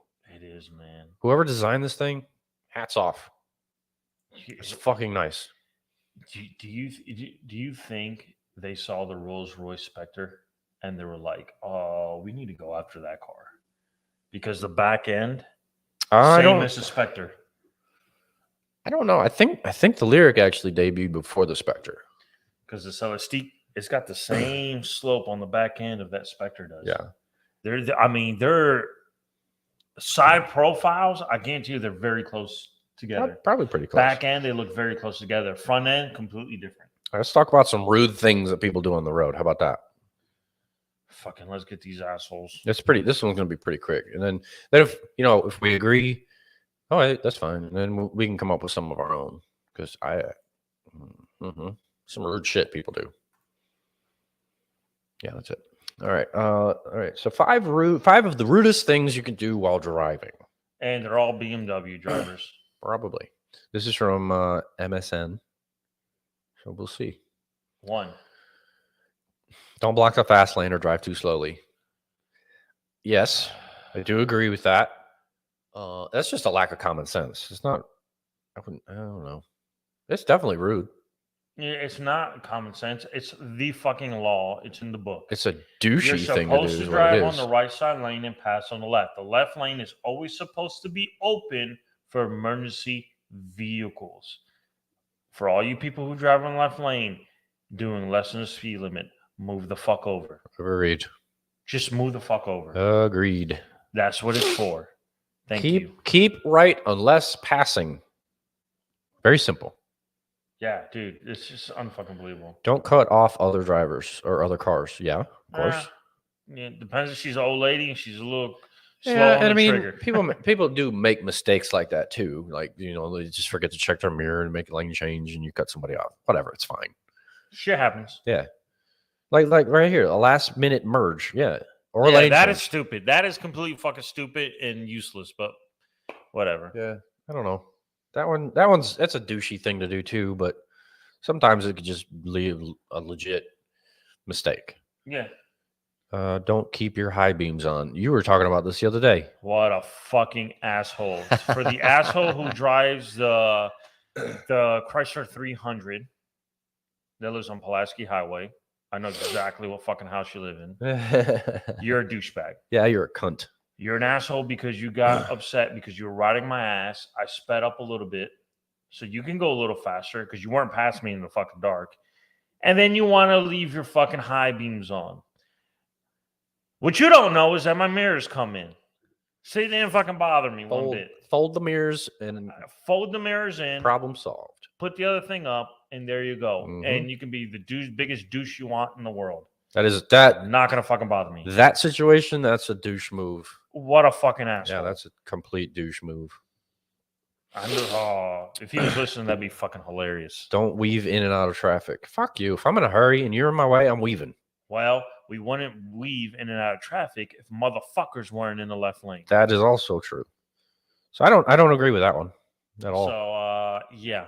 Don't honk excessively. Fucking 100 goddamn %. Well, you've never lived in New York, and that's just natural. 100 motherfucking %. You honking your horn 100 times isn't going to get people to move out of your fucking way. New York City, it is horn. They actually passed a law for excessive horn. Yeah, they should have. It's fucking stupid. It doesn't solve any problems. All right, so the weave in and out of traffic, I don't agree with that one. The weave in and out of traffic is only because people drive in the left lane. When they're supposed to be in the right lane, they're going too fucking slow. Yeah, so it's a symptom of a different douchebag being rude. Exactly. So I don't agree with this one. It's from symptom number 1. Well, I don't think they're in. I don't think they're in like order of severity. Whatever this fucking thing is, symptom number 1. My biggest fucking thing. It kind of goes hand in hand with this. Don't cut off other drivers. The last minute merge. I think that is the fucking rudest goddamn thing you could do. When you know you have to merge, like when 65 goes down to 2 lanes after 840. Yeah. Those fucking assholes literally wait till the last minute to merge. That's not my biggest one. Me is when they cut you off. And instead of getting up to speed very fast because they waited till the last fucking minute to cut you off, they sit there and they take their sweet fucking time to get up to speed. Yeah. Oh, and you have to slam on your fucking brakes. And on ramps. Holy shit. On-ramps are for that express purpose of what he was just talking about. It's to accelerate to highway speeds before you get to said highway. You douchebag motherfuckers that are going 50 when we hit the interstate, fuck you. Well, no, they ride the right lane so that you can't merge on because when you go into the highway, you're supposed to be almost up to speed. Yeah. Almost or right to at merge it. up to speed. And then you get people who just ride there and they won't let you on and you cannot merge into Oh, traffic. yeah. People that don't get the fuck out of the merge lane, yeah, those are fucking assholes too. There's so many more than 5 fucking rude things that people do. Well, there's 5 right there. Well, we just gave you like 7. Fucking assholes. Douchebags. People fucking suck. Go ahead, ride with your high beams on again, motherfucker. Assholes. It's okay, that don't bother me. What else we got here? Shit don't bother me. Do you want to talk about? Oh, let's do the F1 thing first. Yeah, I want to know what the fucking F1 car costs. All right, we're about to break down the cost of an F1 car because this kind of goes hand in hand with my rant from a couple weeks ago. So what is the cap on an F1 car? How much money are each team allowed to spend on an F1 car? Well, it's not necessarily that they're not spending all of the money just on the car. It's developing the car as well, so testing it, testing everything. All of that goes into the cap, but just the price to build it. Okay, so what's the cap? That's what the cap is. I think 114 million pounds. So let's call it 120 American, $120 million American. Okay, probably roughly. Okay, $120 million American, and I'd like to see what the bottom dollar is. Okay, this is not going to add up to 120 million. It won't, but it'll get there. But this is everything that goes into actually building the car. So that's what we're going to talk about. Yeah, the car costs upwards of $20 million just to build it. But then you have to, test it, adjust everything and all that bullshit. But this is the price breakdown of all the major component systems. All right. I've already looked at this list, so here it is. This is the full breakdown. Now the chassis itself, $700,000. Okay, chassis polycarbon. Look at the fucking engine, though. Yeah, but the chassis polycarbon fiber. Okay. Look at the fucking engine, bro. Yeah, it's a specially built engine. $20 million total. More than half of it's the engine. But all right, now here's a question: is that paying the guy as well who builds the engine and testing the engine? I don't know. Probably because I've never seen an engine cost fucking $16 million before. Right, one engine. And it fucking never. And it probably depends on where you source the engine from too. Because Honda, Ferrari, I think Renault. I know there's multiple manufacturers that supply F1 engines. Okay, so we'll go with the most expensive one. I would assume likely Ferrari. Likely Ferrari. And the most expensive engine I think they've ever fucking built is like what, $60,000? Street engine. Street engine? Street, yes, probably. Okay, $60,000. Where the fuck does $16 million come from? Lightweight materials, the power. I don't know. I have a very hard time thinking how an engine can cost that much. I just don't get it. All right, let me come down here. Let's see if they explain why. Here it is. How much an F1 engine costs? Anywhere between 12 and 15, which that said 13 and 16. Okay, let's see. They might be small, but they pack a mighty punch, blah, blah, blah. 1.6 liter V6 turbo. It's only a 1.6 liter? They're tiny. Yeah, they're tiny. Holy shit. But they produce over 1,000 horsepower, and they started doing hybrids in 2014. So technology, materials, tuning, testing, building. Yeah, all of that shit goes into the cost of it. That's what a lot of people don't think about. Just $12 million, though. That's fucking crazy. Incredibly insane. What? and the teams build at least 6 of them for each car during a season. Holy shit. Holy fuck. Okay, see, they're not talking about one engine. That's not per engine, I would imagine. No, it says, and the teams build at least 6 of them. These engines can cost up to $12 million a pop. That's fucking crazy, dude.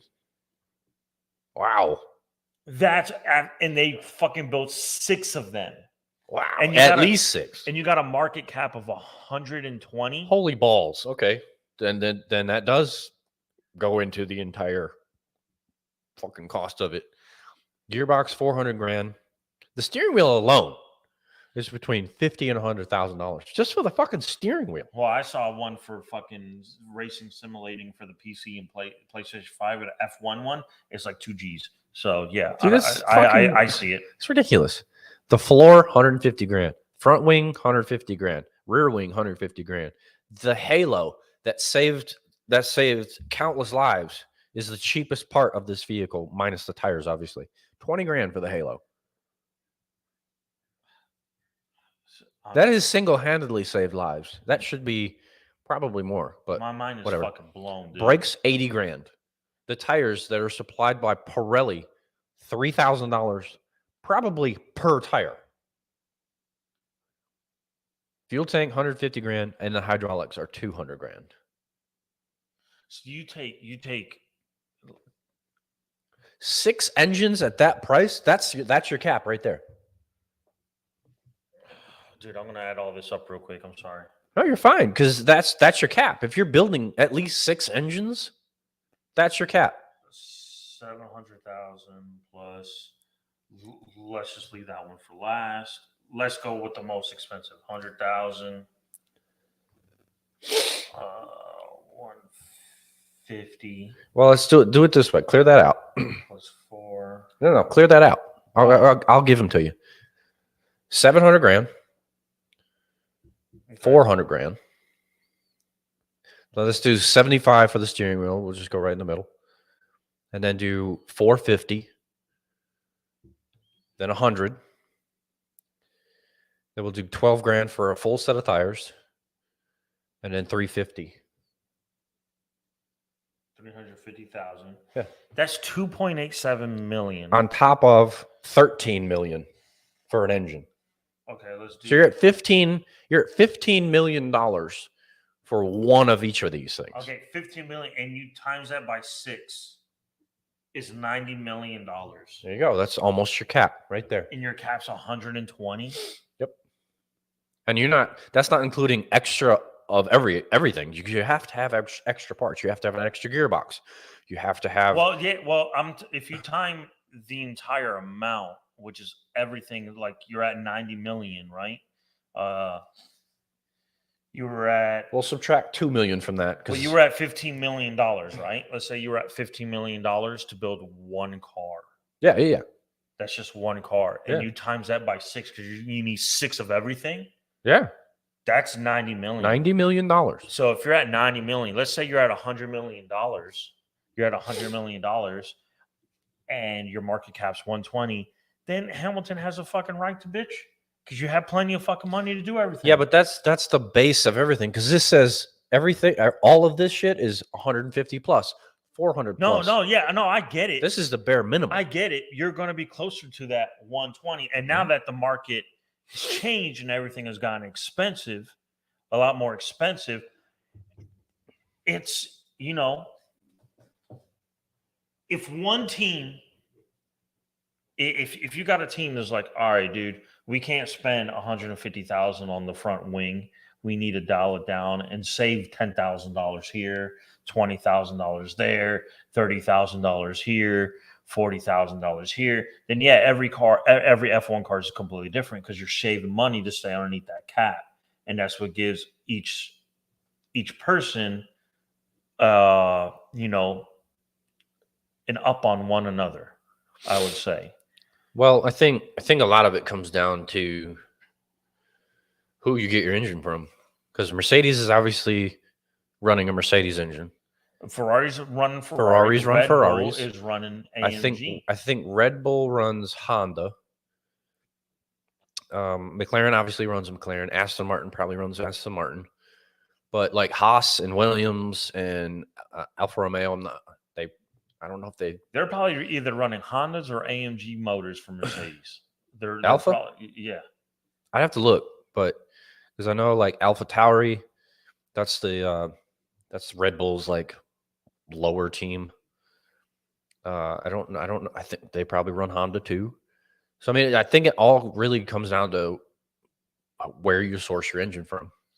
Yeah, but I get it. Like, so I'm building a F1 car. I'm going to spend $16 million on the engine. Let's just say I'm going to go with the top dollar, $16 million in the engine. That's either Ferrari or Mercedes, probably. Okay, I'm going to go with Ferrari because I like Ferrari. Well, I'm going to spend $700 on a carbon fiber chassis. I'm going to spend $400,000. It could be more for the gearbox. I would put probably 5 or 6 in the gearbox. So steering wheel.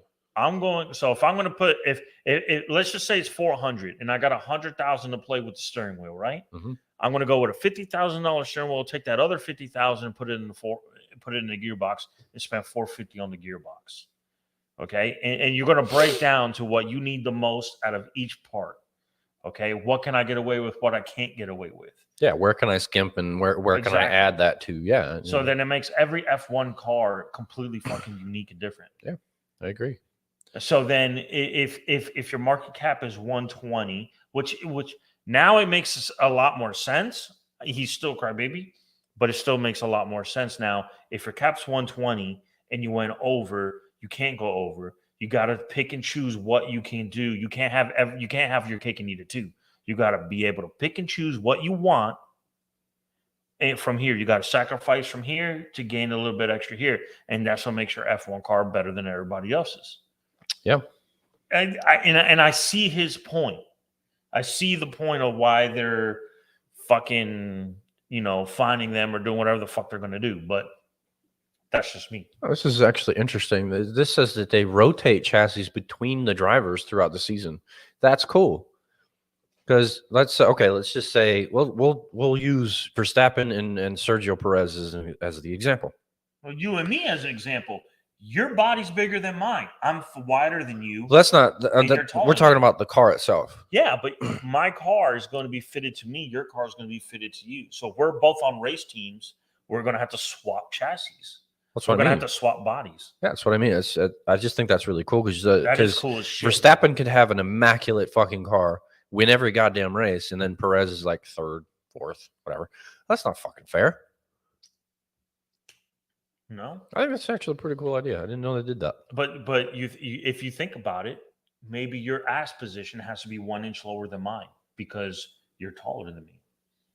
So I have to sit a little bit more elevated than you. Yeah, my leg distance is different because our heights are different. Oh yeah. I mean, so each car is tailored to the person because that's basically what you are. You're going inside of a glove. You're not switching the tubs out though. No, but you're switching out the chassis. But the chassis has to do a lot with the tub too. Yes and no. The way the chassis is developed and everything. I don't know. Drivers are allowed to use up to 3 engines per year, so 6 for the team. Makes sense. That's fucking incredible. The gearbox. 1,000 horsepower out of a 1.6. The gear, it's all in the gearing, I bet. Go back down to the gearbox. I bet your gearbox has to be fucking ridiculous. Incredibly sensitive piece of equipment, obviously. Drag racers, when it comes to drag racing, it doesn't matter how much fucking power you have. If your gearbox cannot put down the power, it's useless. F1 cars can shift gears faster than the blink of an eye. Like, dude, it always comes down to your gearbox. That is fucking nuts. Especially in drag racing. Your gearbox sets your whole race up. That's fucking cool. Dude. The slightest bump to your rear wheels at the wrong angle can cause severe damage to the gearbox. Bro, we should become F1 racers. Yeah, because we have the money to do that, right? No. We should just like practice and then try out for a team. Fuck yeah, Dude, dude. these guys start with go-karts when they're like 4. I love go-karts. And they work their way through Formula 4, Formula 3, Formula 2. It's basically a giant fucking go-kart. And then if they're lucky enough, they make it to F1. I'm not lucky enough, good enough. That's Even right. if they're You gotta be good enough, and I'm the best. Yeah, they have to have skill, obviously, but you still have to be very, very lucky to even get eyes on you to be considered for an F1 team. Do you know how much money Max Verstappen made this year? I'm gonna go with 45 million. You're very close. 43. Jesus. 43 million fucking dollars. Good for you, my And he's friend. 25 years old. Good for you. He tied the single season record for wins. Think about it. Think about it. Think about it like this. He's 25 years old, made 43 million. You've got another 10 years worth of racing left. At least. At least. At least. Do the math yourself, my friend. Half $1 billion. In 10 years. As if he continues to do what he's doing. And that doesn't even include last year, what he did last year. Good for you, my friend. Well deserved. Because he won the championship last year, too. He probably made around the same then. And he's got endorsements, so there's no telling how much he's making from that. Well deserved. Fuck yeah. I actually saw a short reel the other day on YouTube last night, and it was how much racers are worth, and like how much they're worth. Like Hamilton was like 278 million. He was only in 4th place. He wasn't the richest. Well, over his career, I mean, he's gonna they make do more over than a that. career, but Yeah. like as of right now, like he's not even the richest. Who was number 1? I can't even remember. I honestly can't even remember. Verstappen wasn't even number 1. I think Verstappen was like 5. No, he's only been in F1 for Yeah, but what I'm saying, 4 years. Yeah, but he's already. Yeah, he's up like there. He's fifth. getting there very, very quickly. Yeah. All I say is, good for you guys. Well deserved. Oh, they're making fucking buku's money. I mean, They're making I know killer. that shit ain't easy. Fuck no. Racing. Good for you. Good for you. It's guys. ridiculous. All right, so we got Fucking one more thing we could talk about. Uno We got más. perfectly useless things you could buy for cars. Hidden meanings of automotive badging. We might have to go to that one. 1980s muscle cars that brought speed back to America. Let's go badging. I love it. Let's go with the badging. So I was interested in this when I first found it. Yeah, I want to see the fucking badge. Yeah, I want to know the meanings behind the badges. I think this is going to be cool. Damn it, I hit the wrong thing again. All right, so No, you didn't. True. Car badging. Apparently, a lot of these emblems have hidden meanings, quote unquote, according to this article. So we're gonna run down those. Cool. Start with the first one. Well, it's the Abarth badge from Fiat. Fiat with the nice Italian Or flag. Fiat, as they call it over there in Shit. Brittown. For shit. The scorpion represents Scorpio, obviously the astrological sign of company founder Carlo Abarth. Okay, cool, dude. Cool. And it does have the Italian flag colors there. Red comes from the national racing colors of Italy. And Abarth is today the sporty sub-brand of Fiat. Okay, cool. I like that. That's cool, man. No, it makes perfect sense. Yeah, it makes perfectly. perfect sense. Italiano. Abarth is the founder's last name. He's Italian, and he's a Scorpio. And it's the the red racing team. Yeah, the red comes from national racing colors of Italy. That's perfect. Very Makes nice. perfect sense. Yeah. Cool. Next. Where's the yellow come from, motherfucker? Yeah. Yeah, he didn't say shit. Doesn't say. All right, Alfa Romeo's next. Alpha is an acronym for Go ahead. You can say it. I believe in you. Anonima Lombarda Fabbrica Automobili. Nice. Good job. My buddy Brian would have known that right off the bat. I should fucking have. While Romeo is the surname of the businessman Nicola Romeo. He lived from 1867 to in 1938. He bought the company in 1915. Let's see. The badge, the red cross on the left of the symbol is the symbol of Milan, Italy. While on the right is a crowned viper swallowing a Moorish man. I thought that's what that was. The insignia of the House of Visconti, which historically Ruled the city. ruled the city. That's fucking cool, dude. That's morbid as fuck, though. That's fucking cool as A shit. snake eating a dude? That's fucked up, man. That's cool. That's some Game of Thrones shit right there. That's cool. And the snake has a crown. Yep. That's fucking cool. I like it. Yeah, I never knew any of that. Me neither. I think that's dope. How many? Oh, shit. This is going to take a minute. 49 photos. Nice. I like it. Alpina.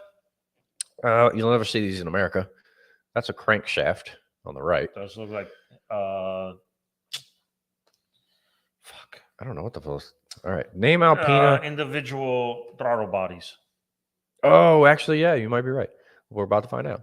I am assuming. The name Alpina derives from the company's first shop, which produced typewriters by the Alps. Weird.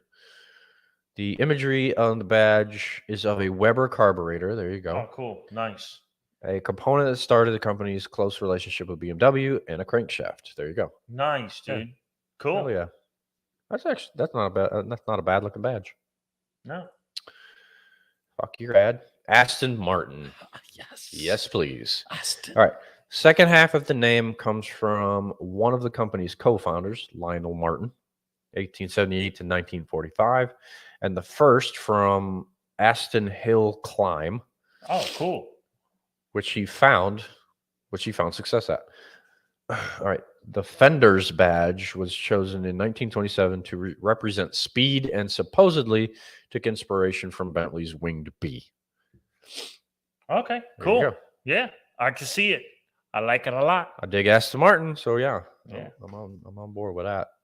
I'm all about that shit. Audi. All right. Fucking Olympics.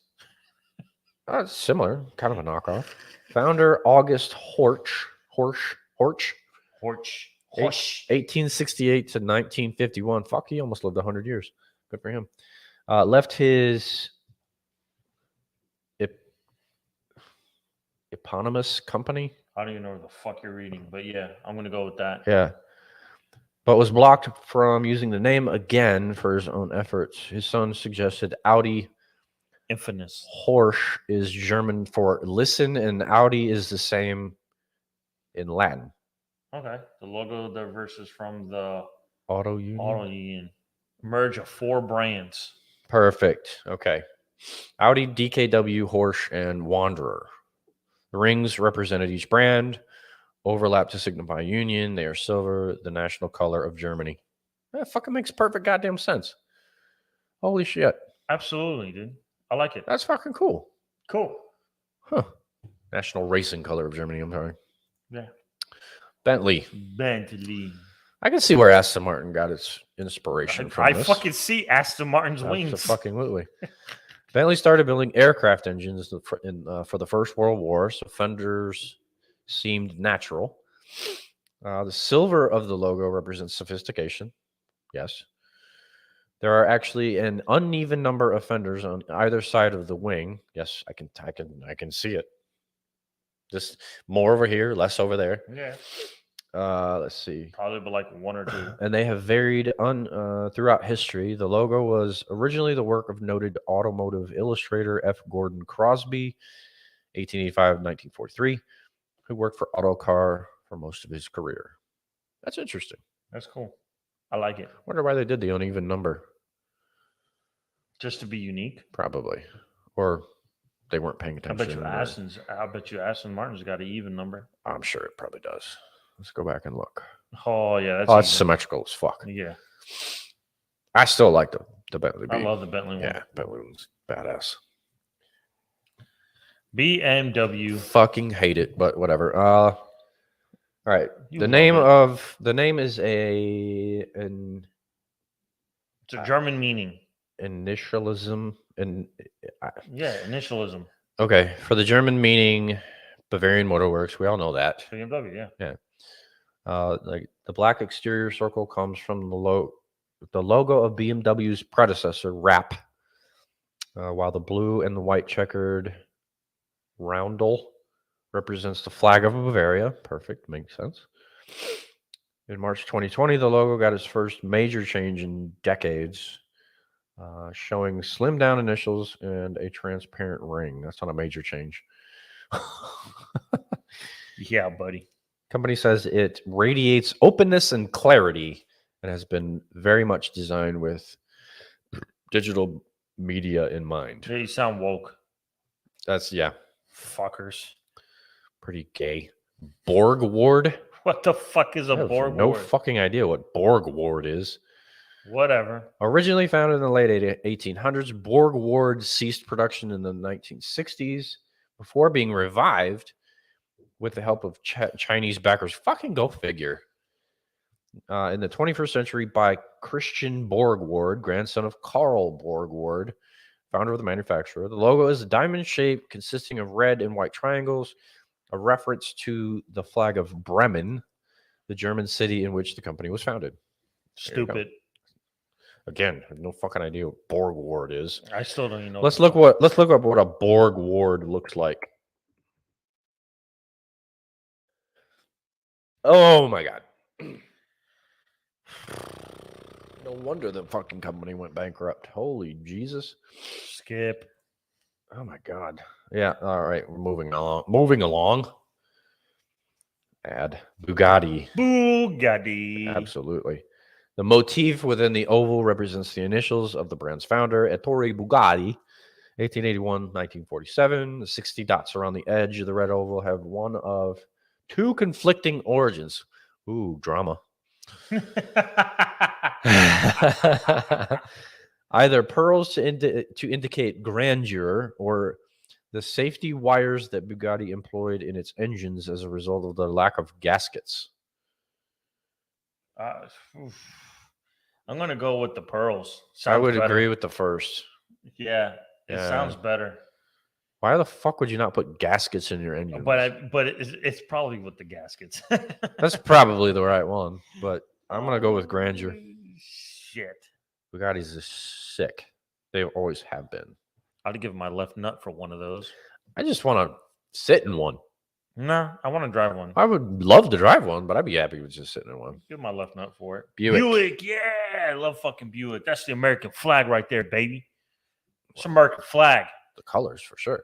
Red, white, and blue, baby. Company is named after Scottish-born founder David Buick, 1854 to 1929. The original badge was just the word Buick in different styles. In 1938, owner of General Motors wanted to emphasize the marque's status as just junior to Cadillac, and it was. So they launched a Smart Shield badge based on the ancient Buick family coat of arms in Scotland. That's fucking cool. Buick as a it's good. It's cool. Derivation. Is that I'm not even know where you're at. Derivation, the italics or the parentheses. Yeah. And suitable enough, incorporating a deer with a cross. A triple shield arrived in 1959 to mark the launch of 3 new models: the Sabre, Invicta, and Electra, which the Electra is hopefully coming back, and that badass fucking concept that we looked at. Oh, yeah, I know. In 1975, Buick adopted blah, blah, blah. I'm done reading that. I like the Buick badge. It's pretty cool. I do. Cadillac. Cadillac is sick, but I don't know where the emblem came from, so I'm about to find out. One. Name comes from the founder of Detroit, French explorer Antoine Lomet. Antoine de la Mothe. 1658 to 1730. Nice. Also almost lived 100 years. Good for him, especially back then. Who invented for himself the title of Sir of Cadillac. Yeah, Sir of Cadillac. The intricate badge comes from his fabricated coat of arms, which he based on the authentic shield of his old neighbor, the Baron of Lamothe. Bardigues. I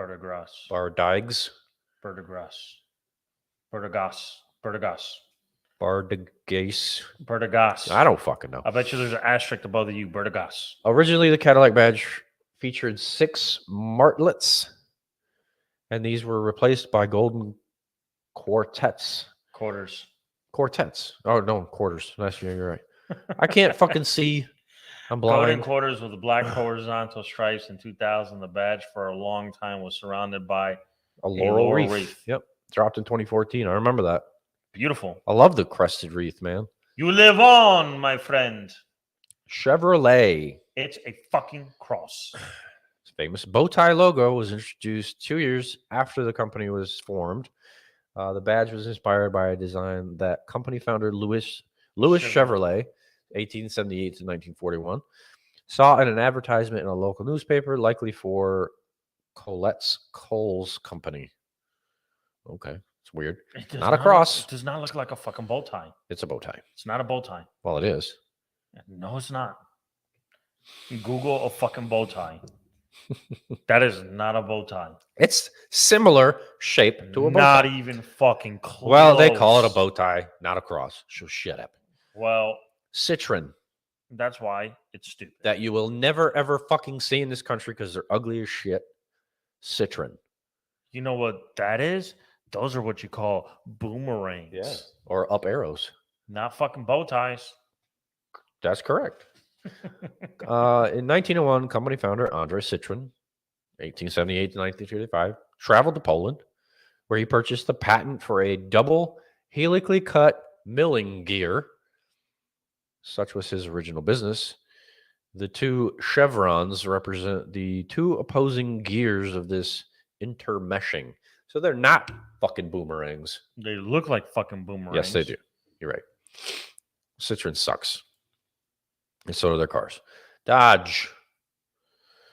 The ram's head that is synonymous with the Dodge mark now only appears on vehicles from the new truck subsidiary Ram brand that began its standalone life until in 2010.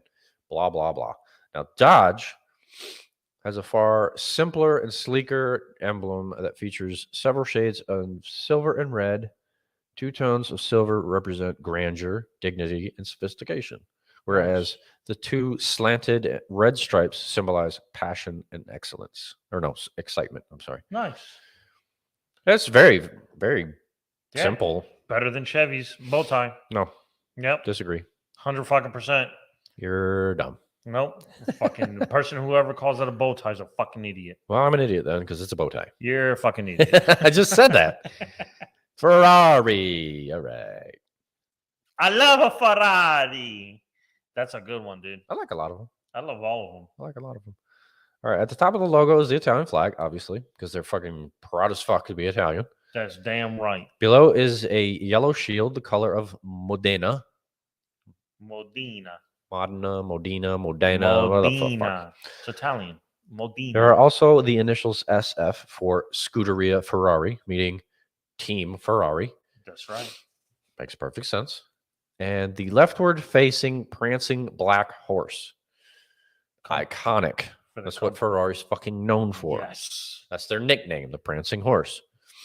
Company founder Enzo Ferrari, 1898 to 1988. Fuck, he was 90. It's insane.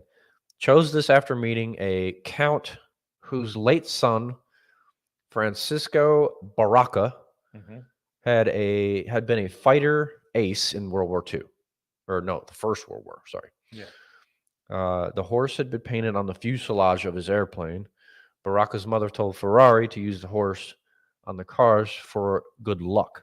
Good job, buddy. The ace was thought to have taken the horse from the plane of a German pilot who he had shot down from Stuttgart. Therefore, intriguingly, the Ferrari horse is the same as the one on the badge of Porsche, one of the Italian company's biggest rivals. What? Yeah, Porsche has the same badge. Oh, yeah. Mm-hmm. Porsche has the same badge. Yeah, but the badge is like split in like fours. Yeah, we'll get to Porsche. The horse is the same because he took it. Yeah. It's basically saying, fuck you, we put you down, we took your shit. Yeah, we fucked you up, bitches. That's what you get, motherfucker. All right, Ford. Bitch. Who the fuck cares? Better than fucking Chevy's bow tie. Everyone is very familiar with Ford's blue oval, which was first used in 1927. The logo's script was first used very early in the company's life in the 1900s. Contrary to popular belief, it's not derived from the signature of founder Henry Ford, 1863 to 1947. Though the company has muddled the waters over the years with marketing occasionally claiming his signature was on every Ford. It's not his signature. The company contemplated um, modernizing the badge in the 1960s, but this the plan is part of the raising of a massive $23 billion loan to help with the 2006 restructuring. Wow, Ford put the badge up as collateral. Whatever. It's fucking stupid. It's basic, bitch. Fuck you. It's fucking stupid. Hate Ford. What the fuck? Great. Well, this has got to be a Chinese. Oh, fuck that. It's a fucking Chinese mask. Who The gives fuck? a shit? This is stupid. Chinese manufacturer Great Wall employs a relatively self-explanatory logo depicting a lulo, a guard tower set atop the real Great Wall of China, used to store weapons and send smoke signals. Yeah, you don't Fuck see it? you, China. Do you not see it? No. The structure.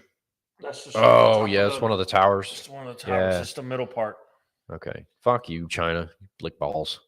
You just gotta open it up and stretch it out. Hyundai, Stupid although it shit. looks simply like an italicized Honda emblem, pretty much, the Hyundai logo has a hidden meaning.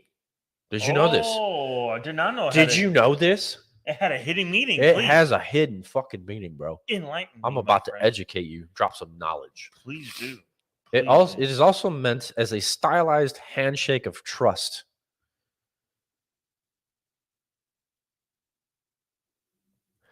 No, it's not.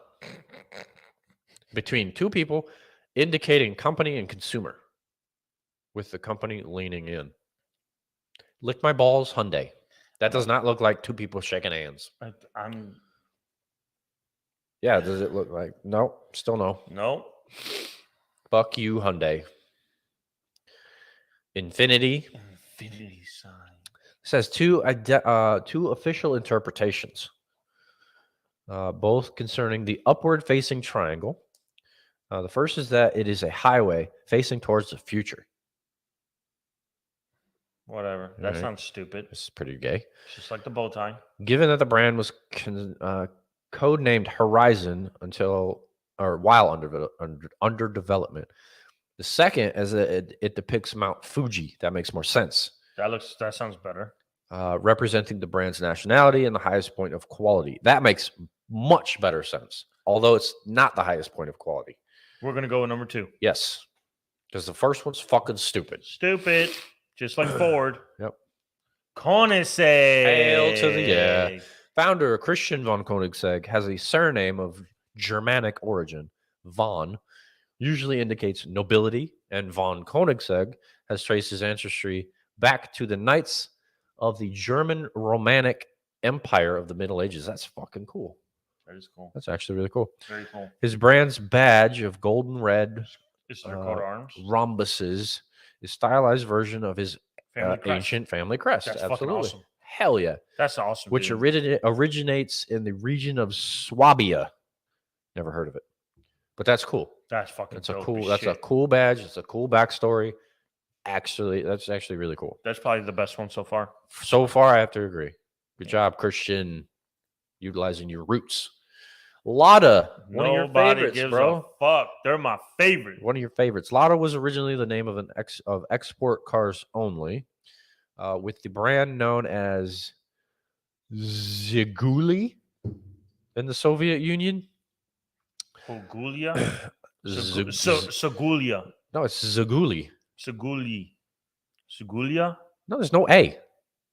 It's Ziguli. I'm going to go with Segulia. Sounds better. All right, whatever. Named after a mountain range near its factory in Volga.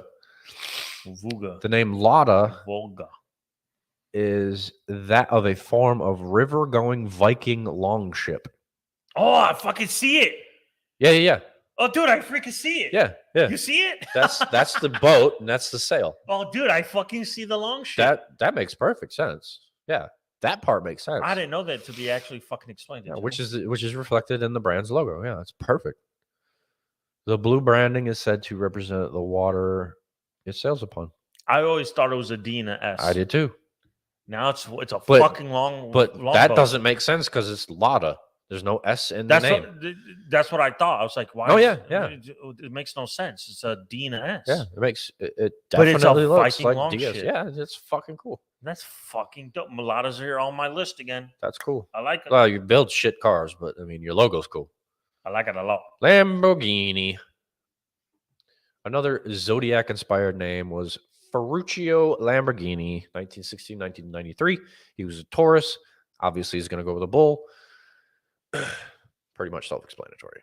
His inspiration was taken from a visit in 1962 to a renowned ranch that reared fighting Miura bulls in Seville, Spain. There you go. That's cool. The bull is also supposed to represent his car's power. Sure. Also, a lot of Lamborghini models are named after bull names. All the cars are named like names for bulls. They're either bulls or bullfighters. They're all the cars are named after bulls or bullfighters. I thought they were all bulls, but okay. No. Though the Diablo wasn't, obviously. Well, they could have named it. Diablo was a bull. They could have named it a bull Diablo. I believe the Murcielago. The Murcielago definitely was a bull. And then there was the Countach. I think was by a fighter. I don't see that being a bull, but Countach. No, I believe they were named for bulls and fighters. There's like Christ. 2 models that were built named for. I need to learn how to type. Countach name. Meaning. Yeah. All right. Let's see. Lamborghini Countach name origin. Let's look at this. Which one was named after a fighter? One was named after a bullfighter. Okay. Nearly all Lamborghinis have names that relate to bulls and bullfighting, but not the Countach. Countach was not named after a bull or bullfighting. What's it named after? All right. Let's see. It makes perfect sense that one of the world's wildest and most extreme automobiles should be graced with a name that loosely translated to wow. That's what it means. That's so fucking stupid. I like Countach much better. So fucking stupid. I mean, it makes sense because it was a crazy car. But when you translate it, which fucking car is named after a bullfighter? I don't know. Hang on, let's do some googling. Am I fucking wrong, or is there? Well, I thought there was what Lamborghinis are named after a bullfighter. Which Lamborghinis are named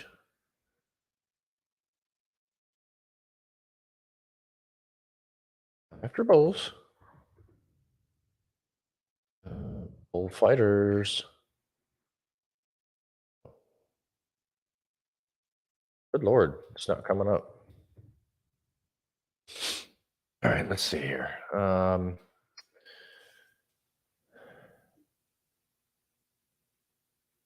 There it is. The Islero was named. So mostly all of them are bulls. Yeah. Bulls or some kind of bullfighting related words or whatever. Yeah, because I knew one was named from. All right, let's look and see what this thing looks like because I've never even heard of it.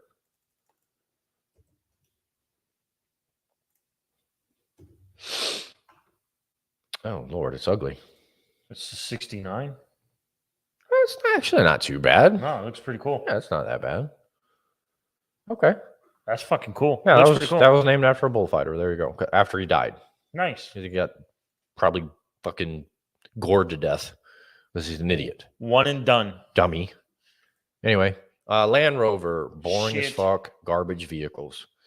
There's no official explanation of this company's logo, which has been in its present form since 1986, which actually isn't very long. The speculation is that the green color expresses nature and the ability of a Land Rover to get out into it, away from the city. Yeah, granted, it does have some capability, but they're garbage. And then additionally, it's thought the streaking line that links the two words to left and right is an abstract reference to the company's slogan, above and beyond. That's gay. Whatever. Fuck you, Land Rover. Your vague bullshit. This one's interesting. I want to know what all this means. We're about to find out. Yep. We're over. All right, Lotus. Although the meaning behind the name Lotus has never officially been revealed, it is commonly believed to relate to company founder Colin Chapman's knowledge of the lotus flower and its representation of nirvana, paradise, in Asian philosophy. Okay. Cool. Great.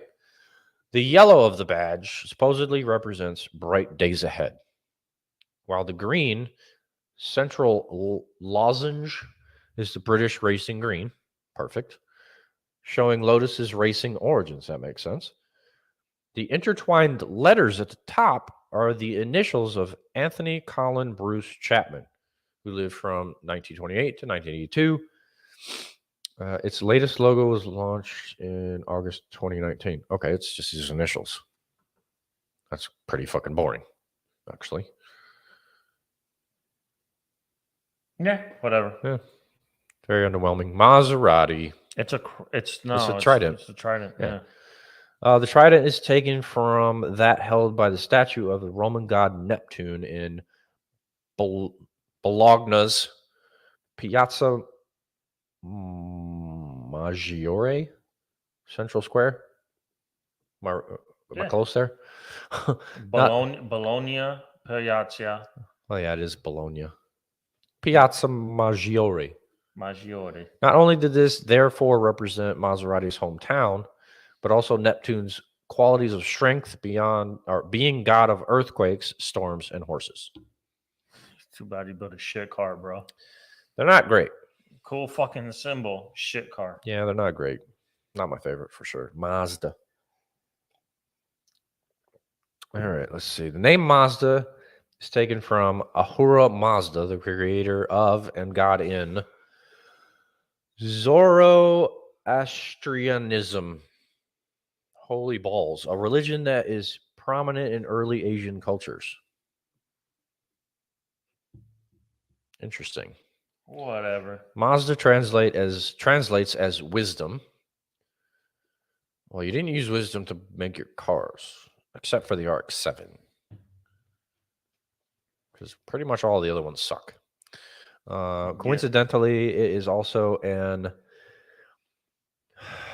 Jesus Christ. Anglicization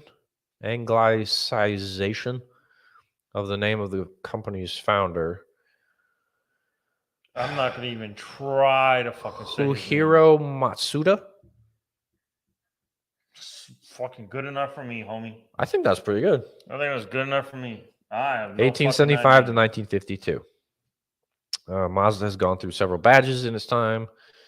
The current one being introduced in 1996. A stylized M within an oval. That is not a fucking M. I thought it was a V. That's not a fucking M. How does that make an M? Like he said, that's a V. What the fuck? The oval represents the sun and the M the company. No. It also looks like an outstretched fenders, which claim to symbolize the Mazda's freedom of expression. This is fucking stupid. It's not an M, one. And fenders, what are they even talking about fenders? It's a vagina. Yeah. Whatever. It's an encircled vagina. That's what we're going with. McLaren. This is their actual logo. This weird thing. Star Trek? It's kind of, sort of. I'm going with Star Trek. The original logo of the McLaren racing team focused on a kiwi bird, representing New Zealand, the birth country of company founder Bruce McLaren, 1937 to 1970. In the 1980s, a new design was bestowed upon the McLaren F1 team, consisting of chevrons, that's what those are called, from prime sponsor Marlboro cigarettes. 1997, this was changed to a singular, differently shaped chevron. This was later altered to the swoosh of today, which is what you're seeing. Although McLaren says this has no Marlboro connection, instead evoking the aggressive markings found on predatory animals and insects. What? Stupid. I've never seen. Okay. Stupid. That's kind of dumb. And stupid. Yeah, I agree. Mercedes.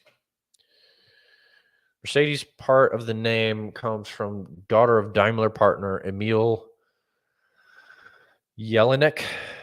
Jelinek. I don't fucking know. I'm struggling with these names. That's all right. You're Eight- getting close. 1853 to 1918. Benz came from Carl Benz, 1844 to 1929, maker of the first real car. Cool. Not a lot of people know that Mercedes, Germany came up with the fucking car, not Henry Ford. Read a Cool. book, you assholes. Yeah, motherfucker. When the two companies merged in 1996, or 1926, Mercedes-Benz was born. The logo originated from a postcard sent in the 1870s by, Jesus fucking Christ, something Daimler to his wife, in which he marked where he was living with a three-pointed star and wrote by it, "One day the star will shine over our triumphant factories." It was first used on a car in 1910, and it came to be that the star's three spokes represented land, sea, and air. Cool. Yeah, it's good. It's kind of cool. Cool. I don't hate it. Better It's than better than fucking Mazda. better than the bow tie. Shut your fucking mouth. He took it out of a fucking newspaper. This is fucking better. Well, that's a better backstory for sure. 100% I agree with that. All right, MG. MG means Morris Garages. Having started out as a part of the automotive business founded by William Morris in Oxford, England, I'm sure, 1924. The octagonal badge was chosen to separate MGs from regular Morris models, with some cars even gaining octagonal instrument dials too. That's actually pretty cool too. Mitsubishi. This one might be interesting actually. Mitsubishi is unusual in that the name describes its logo. Okay. Rather than the other way around. Mitsu means three, while he means water caltrop. Yeah. Caltrop, which is often used to refer to rhombus or diamond. Perfect. Japanese often bend the H sound to a B when it occurs in the middle of a word. Okay. The three diamond mark was chosen by founder Yataro Okusawani. Iwasaka. Iwasaki. Iwasaka. Saki. Iwasaki. It involves both the three-leaf crest of the Tosa clan, his first employer, sounds like the mafia, and the three stacked rhombuses of the Iwasaki family crest. Oh, cool. All right. That makes perfect fucking sense. And it's not a bad logo. I don't hate the logo. I just hate their cars. The cars suck. Cool. The Evo, I know you like the Evo. The Eclipse used to be cool. Now it's a fucking abomination. No, the only car worth a damn was the Evo and the Mitsubishi 3000 GT. 3000 GT, as long as it was the V6 motor. The twin turbo, yeah. Yeah. The twin turbo V6 Yeah. was the only one. That was the only two worth a damn. The Eclipse was fine in certain body styles. You're gonna finish this list because you're fucking over. We're over like a champ. Give a fuck. Morgan sucks balls. They're made out of wood. And they deteriorate. Actually, they're really nice looking, cool cars. I want to drive one though. They do look cool, actually. Yeah, with the wood and shit that they're made out of wood. I think that's pretty cool. Yeah, they're actually pretty cool. Do you want to end the shit? Well, We got a little ways to go with this list. Go to the next one. Morgan's it's just Morgan. Nissan, boring as fuck. Nissan. Boring as fuck. Opel. This one's actually pretty cool. We'll talk about this one. Opel one is. Opel's Z logo is a homage to the Blitz Lightning truck that helped it revive after World War II, bearing both the shape of lightning and the last letter of the word describing it in German. Huh. That's pretty cool. I like that logo. That's pretty kick-ass. That's just Peugeot. What is Peugeot? It's a lion. It's French. is based off of what? The family line. Okay, yeah, it's just a flying coat of arms Oh, okay, yeah. from that the makes French sense. family. Pontiac. This one's cool too. Pontiac sucks.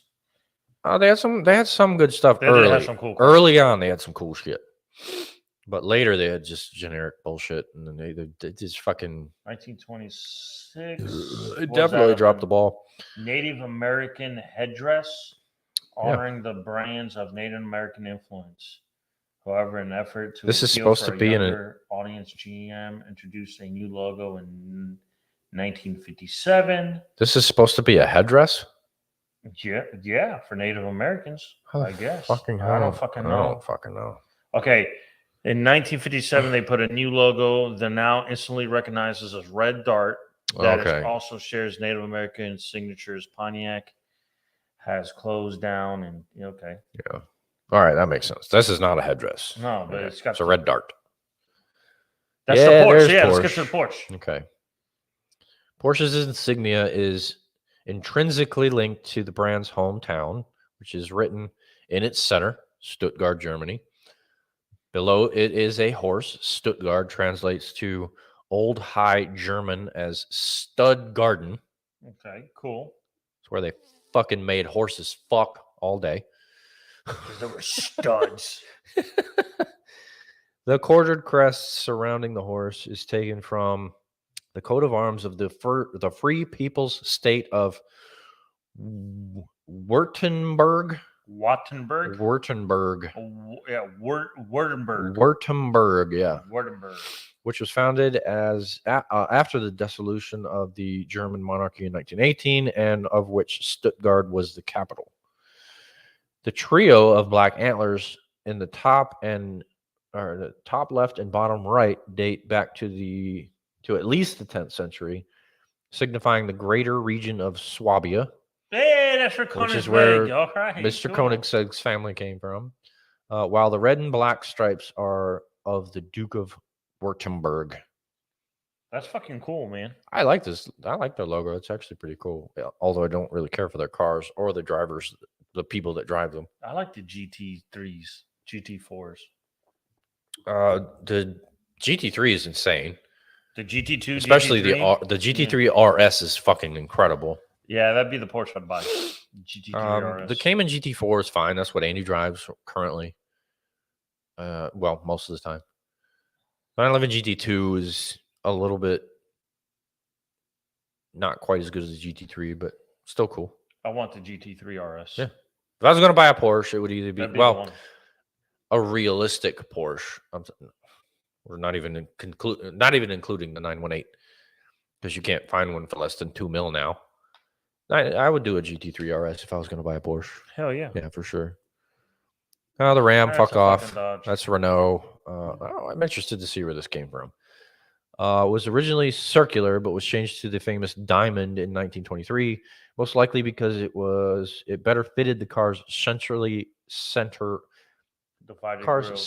divided grills. Okay. Brand's name was removed and the lines emboldened in 1972 make the logo appear more prominent. That's all right, whatever. That's a dumbass fucking thing. Oh yes, we got to read this one. Spirit of Ecstasy from Rolls. Originally just had the overlapping R's badge. Many owners wanted something more prominent. However, the one, Lord Montague of Beaulieu. Yeah, close enough. Beaulieu. 1866 to 1929. Commissioned his friend, the sculptor Charles Robinson Sykes, to design such an ornament. Montague chose his secretary and mistress. You motherfucker, you. Dirty you motherfucker. Dog. Dirty douche. You fucking pimp. Eleanor Thornton as the model. The Spirit of Ecstasy, his ecstasy, features her with a finger on her lips and her robes fluttering behind. You fucking whore. You fucking asshole. That's great. You had the balls. That's fucking awesome. To put that on your car and tell your wife, hey, babe, check this out. That is fucking awesome. My car is going to have this. Is the best one yet. Holy by a lot. Scandalous, you motherfucker. You pimp. That's awesome. All you dumb motherfuckers. Learn from that Learn fucking from guy. him. He's a pimp. I got my mistress on my car, bitch. What, her finger over her lips. In precious motherfucking metal. Saying, you know what that means, right? Saying, shh, our secret. Oh, you dirty fuck. That's hilarious. All right, Saab. The Griffin or Griffin logo, it first appeared in 1984, replacing one that depicted an airplane. Yeah, Saab first started making airplanes, so it makes sense. It is taken from the crests of the Skane and Gotland regions, homes of Scania and Saab, respectively. This mythical creature supposedly represented vigilance. Shit. Compared to Rolls Royce, you're junk. Pretty fucking boring. Pretty fucking boring. They're all fucking boring. They all suck. Skoda, who cares? Smart, no one gives a fuck. Jag, it's a Jaguar. Yeah, they got it. Oh, whoa. Jag was originally called SS Cars, but was renamed at the end of the Second World War because of negative associations. Oh, yeah, with the notorious Nazi organization with the same initials. This is a cool backstory. Okay, cool, yeah. Jaguar was named after an old SS model, and the leaping Jaguar ornament chosen to illustrate grace and forward motion. That's a cool fucking story. That is cool. Yeah. You fucking asshole Nazis fucked it up for them, but it turned out better. Still not as good as Rolls Royce, but it's the second one. Oh, yeah. That's pretty fucking cool. I actually, you know what? Subaru. I think Koenigsegg's is the best. I'm gonna go. I would go Rolls, Koenigsegg, then Jag. Oh man, I don't know. The mistress one's pretty good. Just the Koenigsegg's whole family thing. Yeah, the family crest and all that. I just think that one's really cool. The Rolls is fucking scandalous as fuck, though. That was so awesome, dude. All right, this one might be pretty interesting. We'll see. It just has to do with it's never mind. Subaru started out as the automotive division of the multifaceted Fuji Heavy Industries Corporation. Subaru is Japanese for coming together. It makes perfect fucking sense with their goddamn philosophy. And is the name given to the... I'm not going to try to say that word. It's some kind of star cluster. So that's pretty fucking boring, actually. It's a cluster of stars. Who the hell gives you shit? Toyota sucks. Not going to talk about it. Volvo blows. Tesla. All right, let's see where they fucking got this goddamn dumbass logo. Manufacturer of electric cars is named after the designer of alternating current electricity system, Nikola Tesla, obviously. So it's a T. The brand's first model, the Roadster, used a motor descended from his original design. The stylized T of the logo represents the cross section of an electric motor, with the upright part symbolizing a rotor pole, and the curved line over the top of the section of the stator. Go back up. It's like the motor. It's an electric motor. So it looks like a fucking piston. But it's a T. Yeah, looks like a piston. Kind of makes sense, but also kind of boring. And fuck Tesla. I'm done. I'm done. Rolls Royce killed it for me. Rolls and Koenigsegg. You dirty motherfucker. Rolls and Koenigsegg. They're you Bill Clinton motherfucker. Their logos are store like Origins. They're really fucking cool. The stories are cool. But yeah, Rolls. The only difference between this motherfucker and Bill Clinton, this motherfucker denied it. I didn't have sexual relations. This dude says, no, I did. I'm putting this. And I put this shit on my car. I'm putting a sculpture of this bitch on my car. Fuck you. Yeah. That's how hot she was. Fuck all of you. That's hilarious. That is hilarious. I can't. I'm done. All right. I can't, dude. That shit was fucking crazy. It was nuts. Some of those were pretty cool. Some of them were lame. Good for you, Mr. Rolls. That one was really cool. The Ferrari one, the Lamborghini one, the Porsche one, Mercedes was cool. The Alfa Romeo one was cool. Yeah, I think the Chevy one was stupid. I know you do. Shut your mouth. Just with the Ford and the Dodge as well. They're all fucking stupid. I agree with Dodge and Ford. I like Chevy's emblem, but where he got it from was kind of lame. Oh, I like the emblem. I think it's stupid where he got it. Oh, I got it from a fucking newspaper. Right. Where he got it from. Fucking bow tie my ass. Stupid ass. But anyway, whatever. That's gonna do it. We went way over this week, but I don't give a fuck. It was worth it for the rolls. Hell yeah, that shit was funny as fuck. Anyway, that's gonna do it. We will not be missing another week for a while. I'm sure. I will. I won't be here. Oh yeah, that's right. He's going to a wedding. I'm out of town. So what, next week? these bitches. That's next week, right? Yeah, I actually leave Wednesday, so I will not be here. All right. Well, I gotta figure out who the fuck I'm gonna bring on here because I don't want to ramble on for 2 hours about myself. Just ramble for a little bit. I don't know, but whatever. I tried to get Andy to come on this week to talk about last week, but he had 14 people for an Andy Pilgrim experience today. Oh, good for him, man. So I completely understand. He's wiped the fuck out. I totally get it. You're good. Yeah, I totally get it. Enjoy your night. Drink you some nice green tea. Yeah. A little bit of chamomile inside. Relax yourself. Watch a little TV. Absolutely. Or read a book. Spend some time with the gal. Detox the brain, man. Absolutely. Very important. Yeah. But anyway, that's going to do it for the week. And I will see you next week. I don't know with what or with who, but I will be back. I won't, bitches. Well, we will miss you, sir. Oh, you know what? I want to take pictures of Buc-ee's so you can show. I can show you, bro. Good fucking Lord. Oh my God, dude! I know it exists. I don't need pictures. No, I'm going to show you pictures. Matter of fact, I hope Buc-ee is there so I can take a picture with Buc-ee. Good Lord, you were so fucking obsessed with that place, dude. That shit's amazing, dude. All right, you do what makes you feel good. All right, and right. Maybe we could do like a Facebook Live thing. Maybe we could share the screen. I don't know. We'll figure it out. Yeah. But anyway, thank you for joining and watching and coming back and whatever. You guys have been awesome. Our fan base is growing exponentially, way more than I ever thought it would. And slowly but surely, it's getting there, man. All of you guys are fucking awesome. Yeah, we appreciate it. T-shirts, hats still available if you want them. I don't fucking know. I don't care at this point. At this point, I really don't care. I'm just having fun with this shit. That wasn't even my idea originally. I don't care if you want a shirt or not. I do have some new designs. We do have the new designs coming out, though.